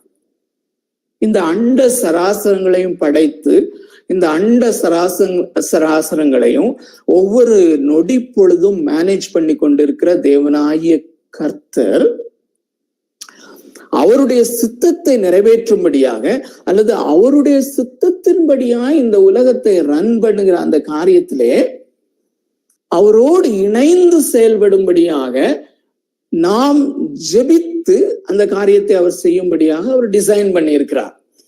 அவர் தன்னுடைய சித்தத்தை தான் நிறைவேற்றுவார். ஆனால் அவர் தம்முடைய சித்தத்தின்படி, தம்முடைய திட்டத்தின்படி காரியங்களை இந்த உலகத்திலே நிறைவேற்ற, என்னுடைய வாழ்க்கையிலே நிறைவேற்ற, எனக்கு அருமையானவருடைய வாழ்க்கையிலே நிறைவேற்ற நம்முடைய ஜபத்தை அதிலே இணைத்திருக்கிறார். அருமையானவர்களே, what a great privilege it is to join with the sovereign God in his plan. இந்த சர்வ ஆளுமையுடைய தேவனாகிய கர்த்தர், சர்வ ஆளுமை, சர்வ வல்லமை, சர்வ ஞானம், சர்வத்துக்கும் மேலான அந்த தேவனாகிய கர்த்தர், யூனிக்கான அந்த தேவனாகிய கர்த்தர் இந்த உலகத்திலே எல்லாவற்றையும் தமது சித்தத்தின்படி, தீர்மானத்தின்படி செயலாக்கி கொண்டிருக்கிறவர் பரிசுத்தவான்களினுடைய ஜபத்தினாலே அதை செய்யும்படி தீர்மானித்திருக்கிறார். அல்லது that is how he has designed it. ஆகையினாலே he has commanded it. அவர் அதை கட்டளை கொடுத்திருக்கிறார் என்று அநேக கட்டளைகள் ஆதியாகமம் முதல் வெளிப்படுத்தின விசேஷம் வரையிலும் ஜபம் எங்கும் நிறைந்திருக்கிறது. சோ ரோமர் 12வது அதிகாரம் 12வது வசனத்திலே நீங்கள் சோர்ந்து போகாமல் விழித்திருந்து ஜபம் பண்ணுங்கள். மேபி ஒரு சில வசனங்கள் போட்டாங்கன்னா படிக்கலாம். இல்லாட்டி நமக்கு எல்லாருக்குமே தெரிந்த சிறிய சிறிய வசனங்கள். பிலிப்பியர் 4வது அதிகாரம் 6வது வசனம், நீங்கள் ஒன்றுக்கும் கவலைப்படாமல் எல்லாவற்றையும் குறித்த உங்கள் விண்ணப்பங்களை ஸ்தோத்திரத்தோடு கூடிய வேண்டுதலினாலும் விண்ணப்பத்தினாலும் தேவனுக்கு தெரியப்படுத்துங்கள். அப்பொழுது எல்லா புத்திக்கும் மேலான தேவ சமாதானம் உங்கள் இருதயங்களையும் சிந்தைகளையும் கிறிஸ்து இயேசுக்குள்ளாக காத்துக்கொள்ளும். சோ ஃபார் எவ்ரி நீட், எல்லாவற்றையும் நீங்கள் ஒன்றுக்கும் கவலைப்படாமல் எல்லாவற்றையும் குறித்து உங்கள் விண்ணப்பங்களை ஸ்தோத்திரத்தோடு கூடிய ஜபத்தினால அவருக்கு தெரியப்படுத்துங்கள். எபேசியர் 6:18 ஜபம் பண்ணுகிறத பத்தி பார்க்கிறோம். 1 தெசலோனிக்கேயர் 5:17 எல்லாவற்றுக்காகவும் ஜபம் பண்ணுங்கள் சொல்லி பார்க்கிறோம். லூக்கா 18:1 ரொம்ப ரொம்ப அழகான ஒரு ஒரு உவமையை இயேசு தாமே சொல்கிறார். ரொம்ப அழகான ஒரு பேரபிள், அருமையானவர்களே. இதுல வேற எந்த காரியத்தையும் அந்த நியாயாதிபதியினுடைய காரியம், அதுல பேரபிள் அல்லது ஒரு உவமை, அந்த உவமையினுடைய கருத்தை நாம் கற்றுக்கொள்ள வேண்டுமானால் அந்த உவமை எதற்காக சொல்லப்பட்டது என்பதை மாத்திரம்தான் நாம் பார்க்க வேண்டும். அருமையானவர்களே, எதற்காக இயேசு சொல்லுகிறார் என்றால், சோர்ந்து போகாமல் எப்பொழுதும் ஜெபம் பண்ண வேண்டும் என்பதை குறித்து அவர்களுக்கு ஒரு உவமையை சொன்னார். சோ இந்த முழு உவமையினுடைய ஒரே ஒரு கருத்து என்னவென்றால், நாம் சோர்ந்து போகாமல் ஜெபம் பண்ண வேண்டும். சோ அதுல 4வது வசனத்துல வெகு நாள் வரைக்கும் அவனுக்கு அந்த நியாயாதிபதிக்கு மனதில்லாதிருந்ததுன்னு போட்டிருக்கு. சோ அதை வைத்துக்கொண்டு தேவன் நம்முடைய ஜெபங்களுக்கு பதில் கொடுக்க மனதில்லாதவர் என்று அப்படி ஒவ்வொன்றுக்கும் நாம் பதில் கண்டுபிடிக்க முனையக்கூடாது. அருமையானவர்களே, இதிலே வெகு நாள் ஆனாலும் நாம் சோர்ந்து போகாமல் ஒவ்வொரு காரியத்துக்காகவும் ஜெபித்து கொண்டிருக்க வேண்டும் என்பது மிக முக்கியமான காரியம். அருமையானவர்களே, சோ நேற்று ஒரு ஆர்டிக்கிள நான் படித்துக் கொண்டிருந்தேன். ரொம்ப ஆச்சரியமாக இருந்தது. ஒரு தேவனுடைய மனுஷன் அவருடைய மனைவிக்காக, அவருடைய மனைவி கேன்சர்ல பாதிக்கப்பட்டவர்களுக்காக 27 வருடங்கள் ஜெபித்து கொண்டிருந்தாராம். I was பேஃபில்ட். எனக்கு மிகுந்த ஒரு ரொம்ப ஆச்சரியமாகவும் என்னுடைய இருதயத்தை தொடுகிறதாகவும் இருந்தது. நான் 1 வருடமாக என்னுடைய ஒரு வியாதிக்காக நான் ஜெபித்து கொண்டிருந்தேன். அதுவே ஒவ்வொரு காலகட்டங்களிலேயும் ஒவ்வொரு விதமாக ஜெபிக்க வேண்டியது இருந்தது. முடிந்தால் நான் இன்னொரு பாயிண்ட்ல அதை குறித்து சொல்ல ஆண்டவர் கிருபை செய்வார். சோ இந்த 27 வருஷம் அவர் எப்படி ஜெபித்திருப்பார்? அந்த 27 வருஷம் 30 வருடம் அல்லது 5 வருடம் 10 வருடம் ஒரே காரியத்துக்காக ஜெபிக்கிறவர்களுக்கு தான் இந்த காரியத்தை ஆண்டவர் சொல்லுகிறார். சோர்ந்து போகாமல் ஜெபித்துக் கொண்டிருங்கள். எப்பொழுதும் ஜெபம் பண்ணுங்க. சோ இந்த 27 வருஷம் கழிச்சு அவங்களுக்கு சுகமாச்சான்னு சொல்லி எனக்கு தெரியல. ஆனால் அவர் எழுதியிருந்த ஒரு காரியம் என்னவென்றால் 27 வருஷம் அவருடைய கேன்சர் சுகமாக வேண்டும் என்று நான் ஜெபித்துக் கொண்டிருந்தேன். ஆனால் என்றல்ல, 27 வருஷத்துக்கு பிறகு அவங்களுக்கு சக்சஸ்ஃபுல்லா ஒரு கிட்னி டிரான்ஸ்பிளான்டேஷன் பண்ண ஆண்டவர் கிருபை செய்தார். வாட் a great God சொல்றாரு. நான் நினைக்கிறேன் கேன்சர் சுகமாகவில்லை, ஆனால் அதனுடைய பக்க விளைவாக அந்த கிட்னி ஃபெயிலியர் ஆகி அதுக்காகவும் ஸோ ஃபேஸ் பை ஃபேஸ் ஒவ்வொரு காரியங்களுக்காக ஜெபம் பண்ணியிருப்பாங்க. ஸோ கிட்னி டிரான்ஸ்பிளான்டேஷனுக்காகவும் ஜெபம் பண்ணாங்க. அது ஆண்டவர் ரொம்ப பாசிட்டிவா அதற்கு ஆண்டவர் பதில் கொடுத்திருக்கிறாரா? ஞானங்களே, how patiently we pray அப்படிங்கிறது ரொம்ப முக்கியமானது. ஸோ இந்த சர்வ ஆளுமையின் தேவன் தன்னுடைய சித்தத்தை செயல்படுத்தும்படியாக நம்முடைய ஜெபங்களை அதில் இணைத்திருக்கிறார் என்கிற இந்த அடிப்படையான காரியத்தை அறிந்து கொள்ள வேண்டும். அருமையானவர்களே, ஜெபத்தை குறித்து பல்வேறுபட்ட தவறான எண்ணங்களோடு நாம் நம்முடைய ஆவிக்குரிய வாழ்க்கையை கடத்திருக்கலாம், பரவாயில்ல. It's high time that we can rectify. எந்த நேரத்திலையும் நாம இதுவரையிலும் கற்றுக்கொண்டிருந்த நம்முடைய மனோநிலைமையை நாம் மாற்ற முடியும். அருமையானவர்களே, மாற்ற வேண்டும். Let us be open before the word of God. இரண்டாவதாக, கர்த்தருடைய ஜெபத்தை உங்களுக்கு முன்பதாக வைக்கிறேன். ஸோ அடுத்த பாயிண்ட் அப்படின்னு சொல்லி தமிழ்ல குறிக்கப்பட்டிருக்கும். மத்தேயு எழுதின சுவிசேஷம் 6வது அதிகாரம் 9-10. இயேசு தாமே, தேவகுமாரனாகிய இயேசு தாமே அவருடைய சீஷர்களுக்கு சொல்லிக் கொடுத்த ஜெபம், அப்போஸ்தலர்களுக்கு சொல்லிக் கொடுத்த ஜெபம் அப்படின்னா அது நமக்கு எவ்வளவு ரெலவெண்டா இருக்கும், நமக்கு எவ்வளவு அது முக்கியம் அப்படிங்கிறத பாருங்க. அருமையானவர்களே, இங்க மனித வாழ்க்கைக்கு அல்லது ஒரு விசுவாசியின் வாழ்க்கைக்கு தேவையான எல்லா காரியங்களுக்காகவும் ஜெபிக்க ஆண்டவர் இங்க சொல்லியிருக்கிறாரு. நான் இதுல ரொம்ப என்ஜாய் பண்ணுகிற காரியம், நான் எனக்காக ஜெபம் பண்ணும் போதும் அது செய்வேன், என்னன்னா ப்ரிசிஷன். அதாவது இயேசுவாமி எவ்வளவு ப்ரிசைஸ் கம்யூனிகேட்டர் அப்படின்னு சொல்லி, அல்லது அவர் ஜெபிக்க சொல்லும் போதும் ஐ திங்க் மத்தேயு 6ல தான் பாக்குறோம்னு நினைக்கிறேன். நீங்கள் அஞ்ஞானிகளை போல வார்த்தைகளை போட்டு அலப்பாதீங்கன்னு சொல்லுவாரு. நிறைய வார்த்தைகளை உபயோகப்படுத்துகிறது அல்ல, ஆனா சுருக்கமாக இருந்தாலும் இங்க சுருக்கமான பிரேயர் தான் சொல்லி கொடுக்கிறாரு. 3 பாயிண்ட்ஸ் தான். சோ இயேசுவாமியுடைய அந்த பிரிசிஷன் அநேக காரியங்களை உள்ளடக்கி மிக சுருக்கமாக சொல்லுகிற அந்த காரியம். சோ 3 பாயிண்ட்ஸ் தான் நமக்காக ஜெபிக்கும்படி சொல்லுகிறார். என்ன சொல்லுகிறார்?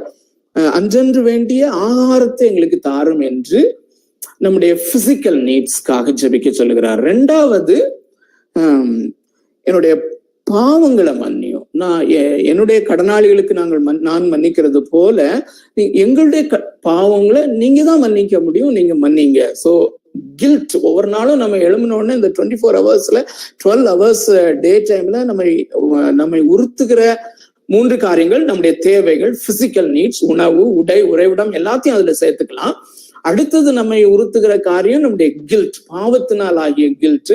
அதுக்கு இயேசுவாமி எப்பொழுதும் நம்மை மன்னிக்கிறவராக இருக்கிறார். என்ன மன்னியும் சொல்லி ஜெபிக்கலாம். கடந்த 12 மணி நேரத்துல நான் செய்த பாவங்களை நான் மன்னியும்.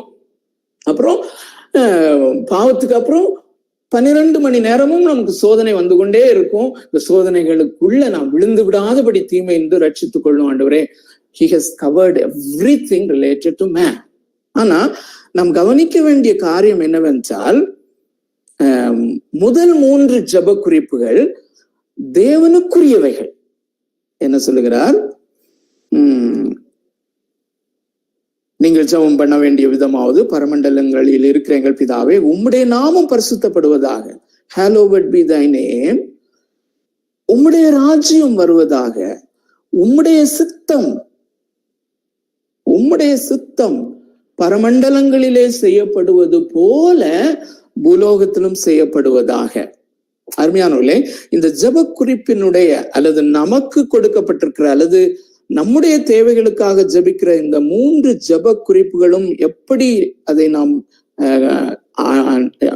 நாம் புரிந்து கொள்ள வேண்டும் என்றால், ஆண்டவரே, உம்முடைய நாமம் மகிமைப்படும்படியாக நான் வாழ்வதற்கு எனக்கு என்னென்ன சரீர பிரகாரமான தேவைகள் இருக்கிறதோ அதை சந்தியும் ஆண்டவரே. உம்முடைய நாமம் மகிமைப்படுவதற்காக என்னுடைய பாவங்கள் எல்லாம், நான் செய்த பாவங்களை எல்லாம் 12 மணி நேரம் கடந்த 12 மணி நேரம் நான் செய்த பாவங்களை எனக்கு மன்னியும் ஆண்டவரே. உம்முடைய நாமம் மகிமைப்படும்படியாக ஆண்டவரே எனக்கு சோதனைகளில் இருந்து என்னை காத்துக்கொள்ளும் ஆண்டவரே. சரியா? ரெண்டாவது, உம்முடைய ராஜ்யம் வரும்படி நான் வாழ்கிற இந்த வாழ்க்கையிலே எனக்கு என்னென்ன பிசிக்கல் நீட்ஸ் இருக்குதோ அதை சந்தியும் ஆண்டவரே. உம்முடைய ராஜ்யம் வரும்படியாக, உம்முடைய ராஜ்யத்தின் விஸ்தாரத்துக்காக இந்த நாளிலே நான் வாழும்போது எனக்கு என்னுடைய பாவங்கள், என்னுடைய கில்ட் எனக்கு தடையா இல்லாதபடி என்னுடைய பாவங்களை மன்னியும் ஆண்டவரே. உம்முடைய ராஜ்யத்தின் பெருக்கம் இந்த உலகத்திலே நடக்கும்படி, என்னுடைய வாழ்க்கை அதற்கு காரணமாய் இருக்கும்படி எனக்கு என்னை சோதனைகளில் இருந்து விலக்கி காத்துக்கொள்ளும் ஆண்டவரே இந்த நாளின் என்னுடைய வாழ்க்கையில. இப்ப 3வது குறிப்பை அதோடு தொடர்பு படுத்தி நாம பார்க்கலாம். என்ன? உம்முடைய சித்தம், உம்முடைய அந்த சாவரின் வில் அல்லது வெளிப்படுத்தப்பட்ட சித்தம், இந்த 2 சித்தங்களும், உம்முடைய சித்தத்தை அப்படியே நிறைவேற்றுகிறார்கள் தேவனுடைய தூதர்கள். சோ இன்னைக்கு காலையில தான் சகரியாவுக்கு அந்த காபிரியல் வந்த காரியத்தை நான் படித்து கொண்டிருந்தேன்.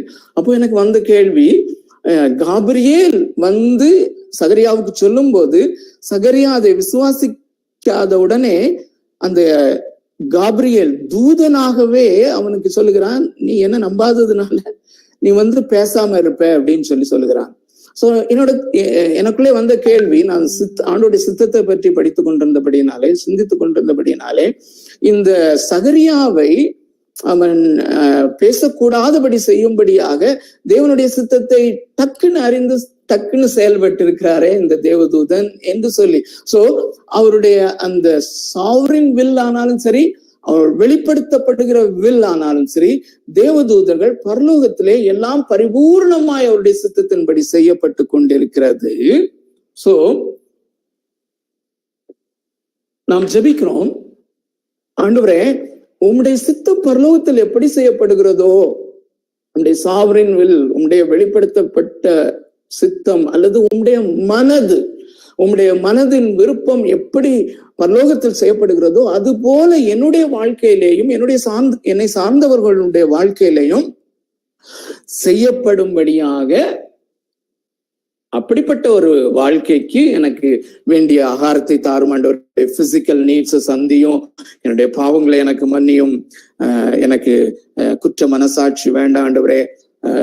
எனக்கு சோதனைகளிலே நான் விழுந்து விடாதபடி தீமையான காரியங்களுக்கு என்னை விலைக்கு காத்துக்கும். பியூட்டிஃபுல் பிரேயர் இல்ல? சோ தேவனாகிய கர்த்தர் அவருடைய சித்தத்தை முழுமையாக நிறைவேற்றும்படியாக நாம் சோர்ந்து போகாமல் தொடர்ந்து ஜபித்து கொண்டிருக்கும்படியாக இந்த பிரின்சிபிளை அவர் கற்றுக் கொடுத்திருக்கிறார், ஜபத்தை கற்றுக் கொடுத்திருக்கிறார். So we are expected to pray like that. So அவருடைய மகிமை, அவருடைய ராஜ்யம், அவருடைய சித்தம், இந்த 3ம் ஆதாரமாக இருக்கிறது. இன்னொரு காரியத்தை நாம் பார்க்கலாம். யோவான் எழுதின சுவிசேஷம் 15வது அதிகாரம் 7வது வசனம். இது எல்லாத்தோடையும் அவருடைய அந்த சர்வ ஆளுமையை நீங்க கனெக்ட் பண்ணிட்டு வாரீங்கன்னு சொல்லி நினைக்கிறேன். நான் எந்த அளவுக்கு விஸ்தாரமாக கனெக்ட் பண்ணி காண்பிக்கிறேன் என்பது எனக்கு தெரியல. பட் பரிசுத்த ஆவியானவருடைய வேலை தான் அது, என்னுடைய வேலை இல்லை. 15வது அதிகாரம் 7வது வசனம். நீங்கள் என்னிலும் என் வார்த்தைகள் உங்களிலும் நிலைத்திருந்தால் நீங்கள் கேட்டுக்கொள்வது எதுவோ அது உங்களுக்கு செய்யப்படும். அருமையானவர்களே, நாம் தேவனுடைய வார்த்தையிலே நிலைத்திருத்தல் அல்லது அந்த தேவனுடைய வார்த்தையை நாம் தனிப்பட்ட விதத்திலே படிப்பதும் வாசிப்பதும் தியானிப்பதும் இரவும் பகலும், சங்கீதக்காரன் சொல்லுகிறது போல இரவும் பகலும் இந்த தேவனுடைய வார்த்தையிலே தியானமா இருப்பதினாலே, when we are really soaked with the word of God, நம்முடைய வாழ்க்கையானது அல்லது நம்முடைய இருதயமானது, நம்முடைய உள்ளான மனிதனானது இந்த வார்த்தையினால அப்படியே சோக் பண்ணப்பட்டு இருக்கும் பொழுது ஏற்கனவே நமக்கு தெரியும், தேவனுடைய வெளிப்படுத்தப்பட்ட சித்தம் தான் இந்த வார்த்தை. God's revealed will, அவருடைய வெளிப்படுத்தப்பட்ட சித்தம் தான் இந்த தேவனுடைய வார்த்தை அல்லது வார்த்தையிலே கொடுக்கப்பட்டிருக்கிற கட்டளைகள் என்பதை நாம் அறிந்திருக்கிறோம். இந்த காரியங்கள் அதற்காக தான் நாம் இந்த வேத ஆராய்ச்சியிலேயும் கலந்து கொள்கிறோம். உங்களை குறித்து எனக்கு மிகுந்த சந்தோஷம். தேவனுடைய வார்த்தையை தியானிக்கும்படியாக இவ்விதமாக ஸ்ட்ரெயின் பண்ணி அல்லது அவருடைய ஏவுதலினால நாம கொஞ்சம் பிரயாசம் எடுத்து நாம கூடுகிறோம். சோ இப்படி நாம் நமக்குள்ளே அந்த தேவனாகிய கர்த்தருடைய வார்த்தை நிலைத்திருக்கும் போது, நாம் அதிலே முழுமையாக முழுகி இருக்கும் போது அவருடைய சித்தம் இல்லையா, அவருடைய சித்தத்துக்குள்ளேயே நாம் இருக்கிறோம், அல்லது அவருடைய சித்தம் என்ன என்பதை நாம் பகுத்தறிவது நமக்கு கடினமான காரியம் அல்ல. சோ அதன்படி நாம் கேட்கும் போது அவர் அதை செய்கிறார். சோ இல்ல 1 யோவான் 5:14 நமக்கு தெரிஞ்ச ஒரு வசனம் தான், அவருடைய சித்தத்தின்படி கேட்கிற அந்த காரியத்தை நாம பாக்குறோம். அதனால வாசித்துலாம் 1 யோவான் 5:14 நாம் எதையாகிலும் அவருடைய சித்தத்தின்படி கேட்டால் அவர் நமக்கு செவி கொடுக்கிறார் என்பதே அவரை பற்றி நாம் கொண்டிருக்கிற தைரியம். சோ அவருடைய சித்தத்திற்கு உட்பட்ட காரியம், அவருடைய வார்த்தைகள் என்கிற அவருடைய வெளிப்படுத்தப்பட்ட அந்த சித்தத்தின்படி நான் வாழ கடமைப்பட்டிருக்கிறேன். அதற்கு மேலாக எனக்கு ஒன்றும் தேவையில்லை. என்னுடைய தேவைகளுக்காக, என்னுடைய லக்ஸரிக்காக அல்ல. சோ இந்த 2 கோட்பாடு, இந்த 2-3 கோட்பாடுகளின் அடிப்படையிலே ஜெபிக்கிற நாம் தவற மாட்டோம். அருமையானவர்களே, அந்த வெளிப்படுத்தப்பட்ட சித்தம் என்று சொல்லும் பொழுது அதுல 2 காரியங்கள் இணைந்திருக்கிறது.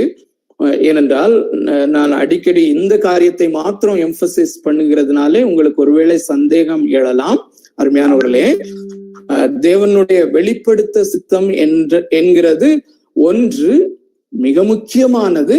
ஆதியாகமத்திலிருந்து வெளிப்படுத்தின விசேஷம் வரையிலும் தேவன் தன்னுடைய மனதை திறந்து வெளிப்படுத்தி இருக்கிற காரியங்கள், அவருடைய கட்டளைகள், அவருடைய சித்தம். 2வது, வேதாகமத்தில் எழுதப்படாத என்னுடைய தனிப்பட்ட வாழ்க்கைக்கான காரியங்கள். இதுவும் கண்டிப்பா அவங்களுடைய மனசுல வாழ்ந்திருக்கலாம். அது மேஜர் காரியங்களுக்கு மாத்திரமல்ல. யாரை திருமணம் செய்வது, எந்த வேலையை தெரிந்து கொள்வது, எந்த பட்டணத்திற்கு போவது, எந்த காரியத்தை நான் வாங்குவது, இன்று நான் யாரை சந்திப்பது என்று ஒவ்வொரு நாளும் அநேக தீர்மானங்களை நாம் எடுக்கிறோம். நம்முடைய வாழ்க்கையிலே மேஜர் டிசிஷன்ஸ் சில வேளைகளிலே எடுக்க வேண்டியது இருக்கிறது. அன்றாடகம் நாம் அநேக தீர்மானங்களை எடுக்கிறோம். அருமையானவர்களே, நான் பேசும்போது கூட இந்த வார்த்தையை நான் பேசலாமா, அநேக காரியங்கள் ஆட்டோமேட்டிக்கா நடந்து கொண்டே இருக்கிறது. ஆட்டோமேட்டிக்கா இல்ல. சோ இந்த காரியத்திற்கு இந்த வெளிப்படுத்தப்பட்ட அவருடைய சித்தமாகிய அவருடைய வார்த்தையின்படி செய்யவும், அது மாத்திரமல்ல நம்முடைய பிராக்டிக்கல் லைஃப்ல நாம் எடுக்கிற தீர்மானங்களிலே அவருடைய சித்தத்தின்படி செயல்படுவதற்கும் இந்த எல்லா பிரின்சிபிளும் அதற்கு பொருந்தும். குறிப்பா அவருடைய வார்த்தையினாலே நான் நிரம்பி இருக்கிறதும், அவருடைய வார்த்தையினாலே நான் சோக்காகி இருக்கும் போது இந்த பிராக்டிக்கலான காரியங்களிலே அவருடைய சித்தத்தை கண்டுபிடிப்பது ரொம்ப எளிது. அதற்காக 40 நாள் உபவாசிக்க வேண்டிய அவசியம் இல்லை. அது அர்த்தமற்றது, தேவையே இல்லாத ஒரு காரியம். உபவாசம் நல்லதுதான், எவ்வளவு நாள் உபவாசம் எடுத்தாலும். ஆனால் அருமையானவர்களே, ஒரு சிலர் அதை மாத்திரம் மையப்படுத்தி செய்வது நம்மளை மிஸ்லீட் பண்ணும். பட் பேசிக்கலி தேவன் நமக்கு வெளிப்படுத்தி இருக்கிற காரியம், நாம் பரிசுத்தமா இருக்க வேண்டும் என்பது தேவனுடைய சித்தமா இருக்கிறது. எல்லா காரியங்களிலேயும் நாம் அவருக்கு ஸ்தோத்திரம் செலுத்த வேண்டியது வெளிப்படுத்தப்பட்ட ஒரு சித்தமா இருக்கிறது. சோ நாம் பரிசுத்தத்திற்காக எவ்வளவு ஜெபிக்கிறோம், அந்த ஆப்டேட் ஆக்சுவலா எல்லாமே இந்த காரியங்கள் எல்லாம் எதுல இருந்து என்னுடைய சிந்தனை தொடங்கினது என்றால், இந்த சாவிகளை நான் எடுக்கிறதற்கு மிக முக்கியமான காரணமே ஆப்டேட்ல பிரேயர் ஒரு முக்கியமான காரியம். நான் ஒவ்வொரு நாளும் என்னுடைய ப்ராபபிள் டெம்டேஷன்ஸ்க்காக, எனக்கு என்னுடைய பரிசுத்த வாழ்க்கையை குலைக்கும்படியாக, என்னுடைய அந்த சாங்டிபிகேஷன் ப்ராசஸ்ல நான் போவதற்கு தடையாக, சோதனையாக எனக்கு வருகிற அந்த சோதனைகள் இச்சையாக இருக்கலாம் அல்லது கோபமாக இருக்கலாம். சோ இப்படிப்பட்ட காரியங்களை வகையறுத்து ஒவ்வொன்றுக்காக நான் ஜெபிக்கிற ஜெபம் இருக்கிறது அல்லவா, அது மிக முக்கியமான காரியம். நான் யாரை திருமணம் செய்ய வேண்டும், நான் எந்த வேலையை தெரிந்து கொள்ள வேண்டும், அல்லது நான் எந்த பட்டணத்துக்கு போக வேண்டும் என்ற தீர்மானங்களுக்காக அதிலே தேவனுடைய சித்தத்தை கண்டுபிடிக்க ஜெபிப்பதை காட்டிலும் இந்த அன்றாடம் ஆப்டட் முறைப்படி என்னுடைய பரிசுத்த வாழ்க்கைக்காக நான் ஜெபிப்பது மிக மிக மிக மிக மிக முக்கியமான காரியம். அதை நான் செய்யும் போது அந்த வேர்ட் ஆஃப் காட்ல நம்ம சோக்காகி இருக்கும்போது, அவருடைய சித்தமே நம்மளுக்குள்ள இருக்கும்போது, ரோமர் 12:1 படி நம்முடைய மனம் மறுரூபமாகி இருப்பதனாலே, ஆகிக்கொண்டிருப்பதனாலே நாம் எடுக்கிற எல்லா தீர்மானங்களிலேயும் அவருடைய சித்தம் மிக சாதாரணமாக. It's a beautiful life. அருமையானவர்களே, என்ன அருமையான ஒரு ப்ரொவிஷன் ஆண்டவர் கொடுத்திருக்கிறாரு. சில பேர், எனக்கு தெரிந்த ஒருவர் 100 நாள் உபவாசம் ஆண்டுடைய சித்தத்தை ஒரு குறிப்பிட்ட காரியத்திலே அறியும்படி ஆனால் அவருடைய வாழ்க்கையோ ரொம்ப பரிதாபமான, ஆண்டவருக்கு பிரியமில்லாத அநேக காரியங்கள். எப்படி வெளிப்படுத்துவார் அருமையானவர்களே? சோ இந்த பிரின்சிபல்ஸை நாம மனதிலே வைத்துக் கொள்வோம்.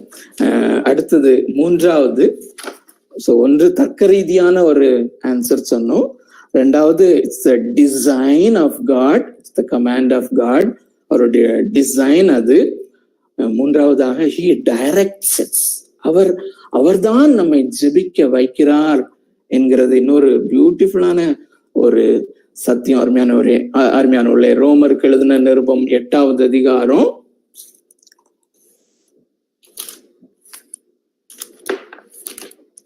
ரோமர் 8வது அதிகாரம். இந்த பேசேஜ் நமக்கு மிகவும் நன்றாக தெரிந்த ஒரு வசனம்தான், வசன பகுதி தான். ஆனாலும் கூட இதை அந்த கான்டெக்ஸ்ட்ல நம்ம பார்த்து இந்த நாளிலே ஆண்டவர் என்ன பேசுகிறார் என்பதையும் நாம் அறிந்து கொள்ள வேண்டியது நல்லதுன்னு சொல்லி நினைக்கிறேன். 26வது வசனம், 27வது வசனம், அந்தபடியே ஆவியானவரும், அந்தபடியே அப்படின்னு சொன்னா இதற்கு முன்னால இருக்கிற அந்த பகுதி 18வது வசனத்திலிருந்து 25வது வசனம் வரையிலும் அப்போஸ்தலனாகிய பவுல் தேவனுடைய ஆவியினாலே ஏவப்பட்டு நமக்கு ஒரு காரியத்திலே உதவி செய்கிறார். என்ன உதவி செய்கிறார் என்றால், இந்த நமக்கு வருகிற பாடுகள், விசுவாசிகளுக்கு வருகிற பாடுகள் அல்லது பொதுவாக உபத்திரவம் ஏன் இருக்கிறது என்கிற காரியத்திலே நமக்கு என்ன மைண்ட் செட் இருக்க வேண்டும் என்று அவர் சொல்லுகிறார். அதை நாம் ஆண்டவருக்கு சித்தமானால் வருகிற வாரங்களிலே நாம பார்ப்போம். சோ இப்படி அவர் அதை குறித்து, அதாவது இதை மாத்திரம் ஞாபகம் வைத்துக் கொள்வோம். விசுவாசிகளாகிய நமக்கு வருகிற சாதாரணமான பாடுகள், சாதாரணமான பாடுகள் என்று சொல்லும் போது ஐம் நாட் டைல்யூட்டிங், மிகவும் அப்போஸ்தலனாகிய பேதுரு சொல்லுகிறது போல உங்கள் நடுவிலே பற்றி எரிகிற அக்கினி. ஒரு சிலருக்கு இந்த வேளையிலே கூட ஒருவேளை பற்றி எரிகிறது போன்ற சோதனைகள் அல்லது பாடுகள் இருக்கலாம். சோ அந்த பாடுகளுக்கு அவர் 18 25 வரையிலும் எப்படி உதவி செய்தாரோ அதன்படி, அந்தபடியே, அது போல இன்னொரு ஹெல்ப் பரிசுத்த ஆவியானவர் எப்படி செய்கிறார், அந்தபடியே ஆவியானவரும் நமது பலவீனங்களில் நமக்கு உதவி செய்கிறார். நாம் ஏற்றபடி வேண்டிக் கொள்ள வேண்டியது இன்னதென்று அறியாமல் இருக்கிறபடியால் ஆவியானவர் தாமே வாக்கு கடங்காத பெருமூச்சுகளோடு நமக்காக வேண்டுதல் செய்கிறார். 27 ரொம்ப முக்கியம், எல்லாமே முக்கியம்.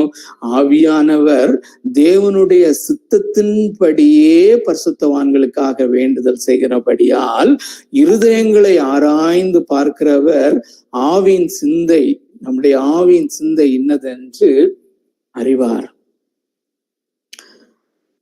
அருமையானவர்களே, அநேக வேளையில இந்த பரிசுத்த ஆவியானவரை நாம் புரிந்து கொள்ளுவது சத்தம் போட்டு ஜபிக்கிறதுனால பரிசுத்த ஆவியானவர் ஆவியில நிறைந்து ஜபிக்கிறேன் என்றோ, அல்லது அந்நிய பாஷையிலே ஜபிக்கிற போது ஆவியில் நிறைந்து ஜபிக்கிறேன் என்றோ நாம் பலதரப்பட்ட எண்ணம் உடையவர்களாக இருக்கலாம். அருமையானவர்களே, ஒரு காலம் நான் அந்நிய பாஷையை நான் குறையாக பேசவில்லை. தேவனாகிய கர்த்தருடைய பெரிய கிருபையினாலே நான் 13வது வயதிலிருந்து அந்நிய பாஷைகளை பேசுகிறேன்,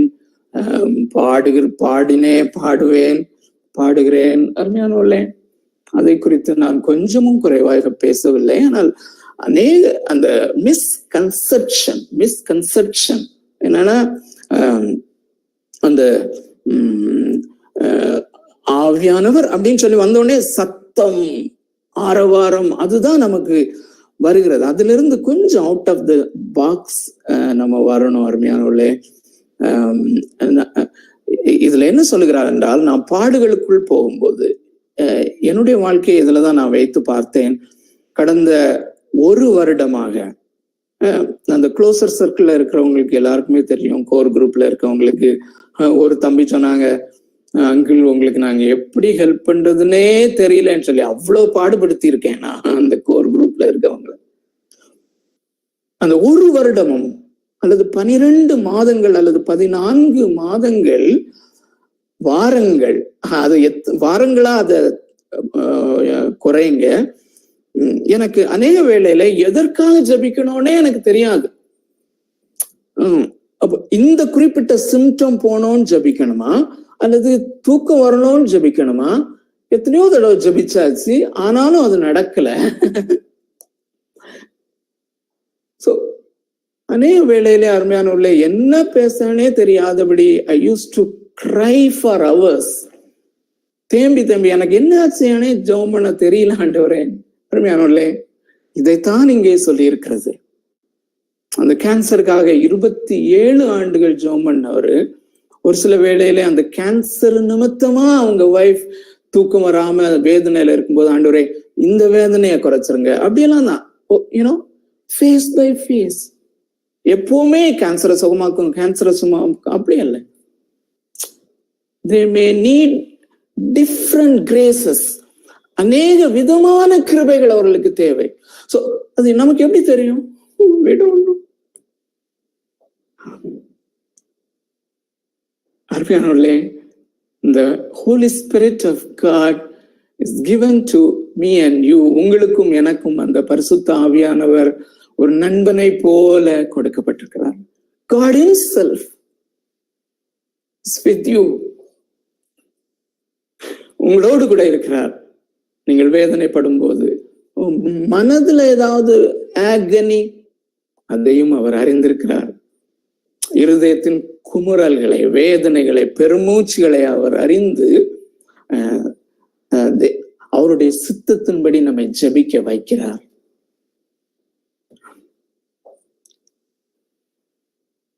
What a beautiful God we serve. இன்னொரு பேசேஜ் நான் ரீசெண்டா தான் பார்த்தேன், எனக்கு ரொம்ப ஆச்சரியமாக இருந்தது. எசேக்கியேல் தீர்க்க தரிசன புஸ்தகம் 36வது அதிகாரம். எசேக்கியேல் தீர்க்க தரிசன புஸ்தகம் 36வது அதிகாரம் 36, 37 வசனங்கள். அந்த 36, 37 வசனங்கள், கர்த்தராகிய நான் நிர்மூலமானவைகளை கட்டுகிறேன் என்றும் பாழானதை பயிர் நிலம் ஆக்குகிறேன் என்றும், அப்பொழுது உங்களை சுற்றிலும் உள்ள மீதியான ஜாதிகள் அறிந்து கொள்வார்கள். அடுத்த ஃப்ரேஸ் தான் எம்பசைஸ் பண்ண விரும்புகிறேன்.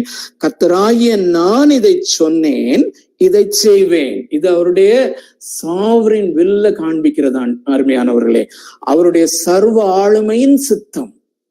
நான் சொன்னேன், நான் செய்வேன்.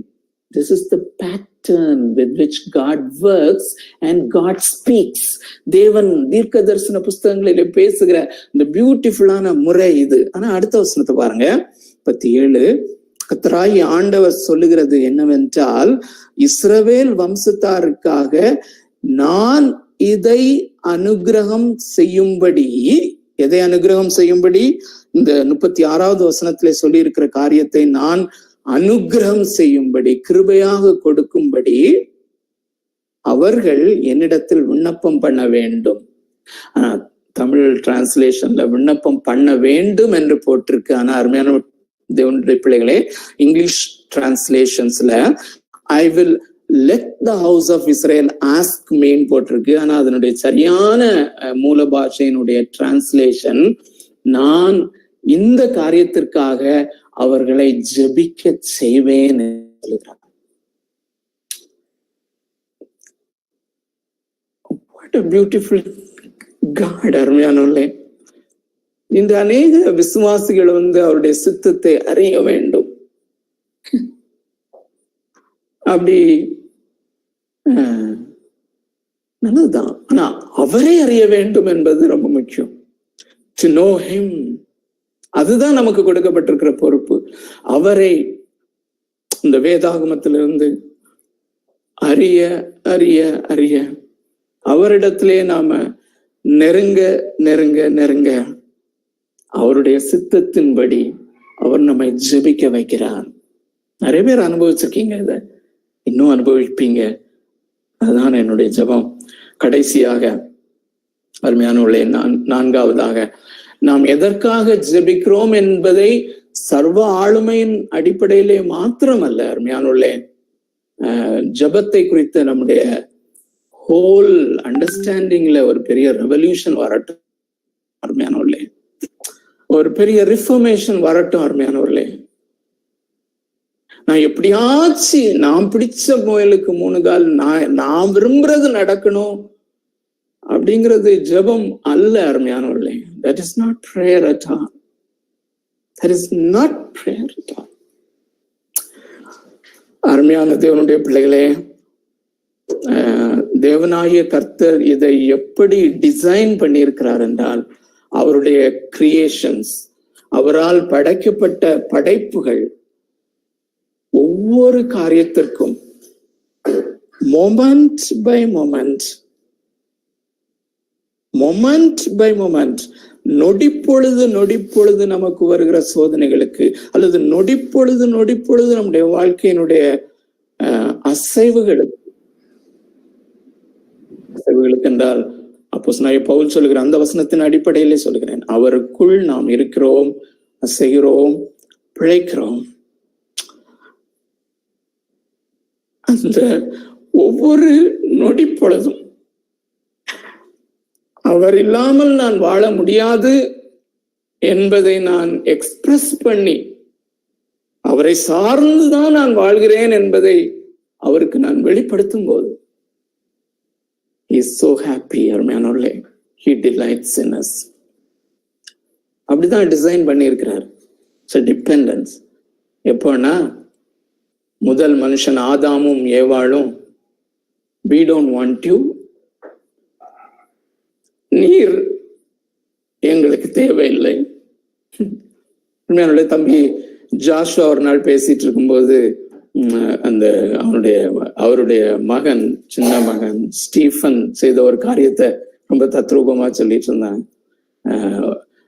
ஜாஷுவா கேட்டாப்லையா ஸ்டீஃபன்ட்ட, என்ன பிடிக்குமா உனக்குன்னு சொல்லி. அதுக்கு ஸ்டீஃபன் விசேஷமா உங்களுக்கு பிடிக்காதுன்னு சொல்லி he was pushing him outside the door. எதுக்காக செய்தான்னு தெரியாது.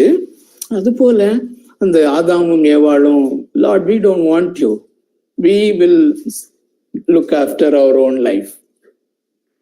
அருமையானவர்களே, என்னுடைய வாழ்க்கையில எனக்கும் திருமணம் முடிந்த புதிதிலே எனக்கும் என்னுடைய மனைவிக்கும் வருகிற அநேக வாக்குவாதங்களில ஒரு மிக முக்கியமான வாக்குவாதம் என்னன்னா, அவ எப்பவும் சொல்லுவா, அது உண்மைதான், நீங்க நம்முடைய பிசிக்கல் நீட்ஸ்க்காக நீங்க ஜெபம் பண்ணவே மாட்டேங்கிறீங்க அப்படின்னு சொல்லி. அருமையானவர்களே, அது என்னுடைய அந்த கௌரவம், என்னுடைய பெருமைன்னு சொல்லி நான் பிறகுதான் தெரிந்து கொண்டேன். நான் அப்போ அவள்கிட்ட சொல்லுவேன், பிசிக்கல் நீட்ஸ்க்காக ஜெபிக்கிறது முக்கியம் இல்ல, ஜெபிக்க வேண்டானே சொல்லியிருக்கேன். ஜெபிக்க வேண்டாம், ஆவிக்குரிய காரியங்கள், ஆத்துமாக்கள். அருமையானவர்களே,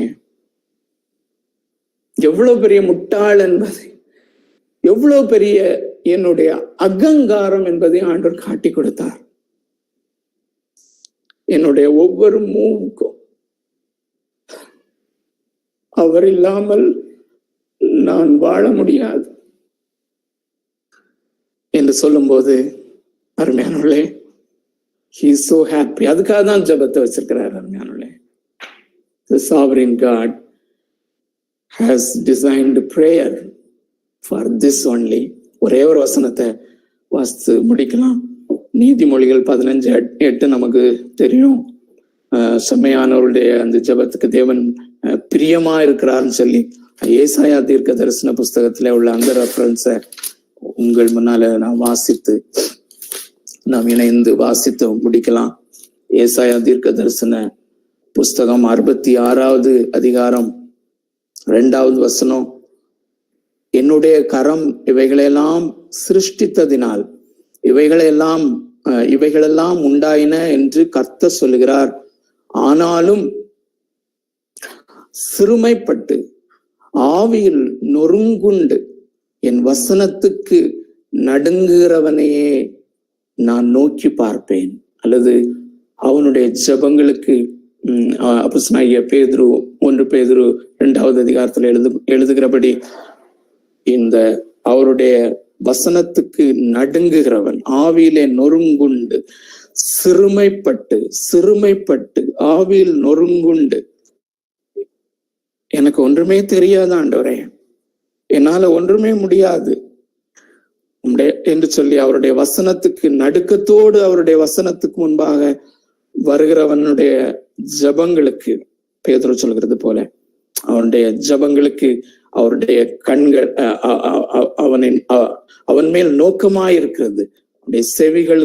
அவருடைய செவிகள் அவைகளுக்கு கவனமாயிருக்கிறது.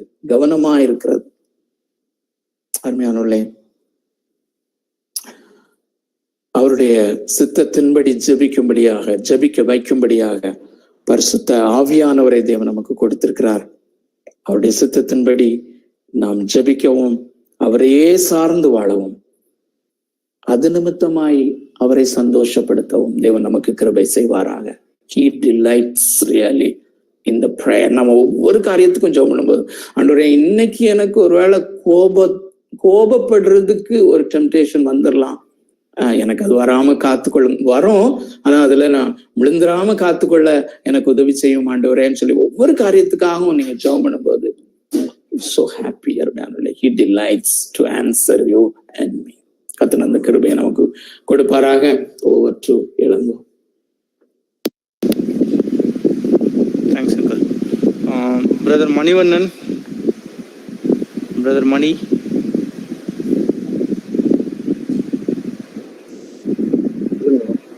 பிரதர் மணி ப்ரேயர் பண்ணுங்க மணி வசனத்துக்காக. ஸ்தோத்திரம் ஆண்டவரே, துதிக்கிறோம்ப்பா. உங்க கிருபையும் இரக்கம் இந்த நல்ல தகப்பனே, அப்பா உம்முடைய வார்த்தைகளை கொண்டு எங்களோடு கூட முகமுகமாய் பேசின நமது கிருபைக்காய் ஸ்தோத்திரம் ஆண்டவரே. அண்ட சராசரங்களை படைத்த தேவாதி தேவன், கர்த்தாதி கர்த்தர், உம்முடைய ஆண்டவரே தீர்மானத்தின்படியும் ஆலோசனைன்படியும் உம்முடைய திட்டத்தின்படியும் நீங்க எல்லா காரியத்தையும் செய்றீங்க ஆண்டவரே. அப்படி இருக்கும்போது ஆண்டவரே ஸ்தோத்திரம், நாங்கள் எதற்காக ஜெபிக்கணும் என்பதை ஆண்டவரே எங்களுக்கு வேதம் மூலமாக இருந்து ஆண்டவரே நீங்க கற்றுக் கொடுத்த காரியங்களுக்காக நன்றியை கூட துதிக்கிறோம் ஆண்டவரே. நீங்க அதை டிசைன் பண்ணிருக்கீங்க ஆண்டவரே ஸ்தோத்திரம்ப்பா. சோர்ந்து போகாமல் இப்போதும் ஜெபிக்கும்படி உம்மை நோக்கி பார்க்கத்தக்கதாக ஆண்டவரே எங்களுக்கு அந்த கிருபை தரும்படியா நாங்கள் ஜெபிக்கிறோம். எப்படி அந்த விதவை ஆண்டவரே அந்த அநீதியான அந்த நியாயாதிபதிக்கு அநீதியான நியாயாதிபதி நடத்தியில் ஆண்டவரே அவள் தினமும் அவரை அந்த தொந்தரவு பண்ணி கொண்டிருந்தால் ஆண்டவரே நாங்களும் சொந்து போகாமல் ஆண்டவரே நோக்கி செபிக்கிறவர்களாய் காணப்படத்தக்கதாக கர்த்ததாமே எங்களுக்கு கிருபை தரும்படியா நாங்கள் செபிக்கிறோம் ஆண்டவரே ஸ்தோத்திரம். இந்த பரமண்டங்களின் செபத்தின் மூலமாகவும் ஆண்டவரே முடிய ராஜ்யம் வரத்தக்கதாக உம்முடைய நாமம் பரிசுத்தப்படத்தக்கதாகவும் ஆண்டவரே ஸ்தோத்திரம் அப்பா எங்களுக்கு செபிக்க கத்த கிருபை தருவீராக ஆண்டவரே அப்பா. நீங்க ஆண்டவரே அப்பா நாங்க ஜெபிக்கிறது என்னது என்று நாங்கள் அறியாது இருக்கிறபடினாலே ஆண்டவரே தேவனின் ஆழங்களை ஆராய்ந்து அறிந்திருக்கிற ஆவியானவர் தாமே ஆண்டவரே எங்களுக்காக வாக்குறங்க பெருமூச்சுகளோடு வேண்டுதல் செய்கிறீர் என்பதை ஆண்டவரே அப்பா வேதத்திலிருந்து நாங்கள் கற்றுக்கொள்ள கத்த கிருபை செஞ்சீங்க, அதற்காக நன்றி ராஜா. ஆண்டவரே ஸ்தோத்திரம். ஒவ்வொரு சின்ன காரியத்துக்காகவும் ஆண்டவரே அப்பா சுயபதியின் மேல் சாயாதபடிக்கு உண்மையிலே சார்ந்து ஆண்டவரே நாங்கள் ஜெபிக்கிறவர்களாய் அது சின்ன காரியமானாலும் பெரிய காரியமானாலும் ஆண்டவரே, அது ஒருவேளை எங்களுக்கு உலக பிரகாரமான தேவையா இருக்கலாம், ஆவிக்குரிய காரியங்களா இருக்கலாம் ஆண்டவரே. எந்த காரியத்திலையும் ஆண்டவரே totally depend on you Lord ஆண்டவரே. அந்த டிபெண்டன்ஸ் மேலே இருக்கத்தக்கதாக எங்கள் சுய பலத்தினை இல்லாம ஆண்டவரே ஸ்தோத்திரம்ப்பா. அனுதினமும் உண்மையிலே நாங்கள் சார்ந்து ஆண்டவரே நீங்க தருகிற அந்த பலத்துல கிருபையில நாங்கள் ஆண்டவரே ஜீவிக்கத்தக்கதாக ஆண்டவரே, அந்த கடைசியா நாங்கள் வாசித்த வசனம் ஆண்டவரே, அந்த புரோக்கன் அண்ட் கான்ட்ரைட் ஹார்ட் ஆண்டவரே, நொறுங்குண்ட இருதய கொண்டவர்களே நான் நோக்கி பார்ப்பேன்னு சொன்னீங்களா ஆண்டவரே. அப்படியாய் ஆண்டவரே அனுதினமும் ஆண்டவரே ஸ்தோத்திரம்ப்பா. ஆண்டவரே ஸ்தோத்திரம் உம்மை நோக்கி ஆண்டவரே அப்பா, அந்த நறுங்குண்ட இருதயத்தோடு ஆண்டவரே உமது வசனத்துக்கு நடுங்குகிற அந்த காரியத்தை கர்த்தர் தாமே எங்களிலே செய்தருளும்படியாய் நாங்கள் பிஞ்சனைக்கிறோம். கர்த்தர் ஆண்டவரே ஸ்தோத்திரம் அப்பா. ஆண்டவரே உங்க வார்த்தையினோடு எங்களோடு கூட பேசின கிருபைக்காய் ஸ்தோத்திரம் ஆண்டவரே. மீதியான வேலையை முதல் கருத்துல ஒப்பு கொடுக்கிறோம். கிருபை விடப்பதாக இயேசு கிறிஸ்துவின் ஜெபிக்கிறோம் நல்ல பிதாவே, ஆமென். ஆமென். ஓகே, நம்ம தொடர்ந்து நம்முடைய ஜெப குறிப்புகளுக்காக ஜெபிக்கலாம். பிரதர் சுந்தர் சிங் அவங்க அடுத்த பிரேயருக்காக ஜெப குறிப்புக்காக ஜெபிப்பாங்க. நம்ம கேட்ட இந்த தேவன் சர்வ ஆளுமை உள்ளவர் அப்படிதான், அதுதான் காஸ்பல் ஆஃப் த பைபிள். அப்படி இருக்கும் பொழுது நாம் ஏன் ஜெபிக்க வேண்டும்? ஸோ அது தேவனுக்கு மகிமையை கொண்டு வருகிறது, நம் தேவனை சார்ந்து இருக்கிறது.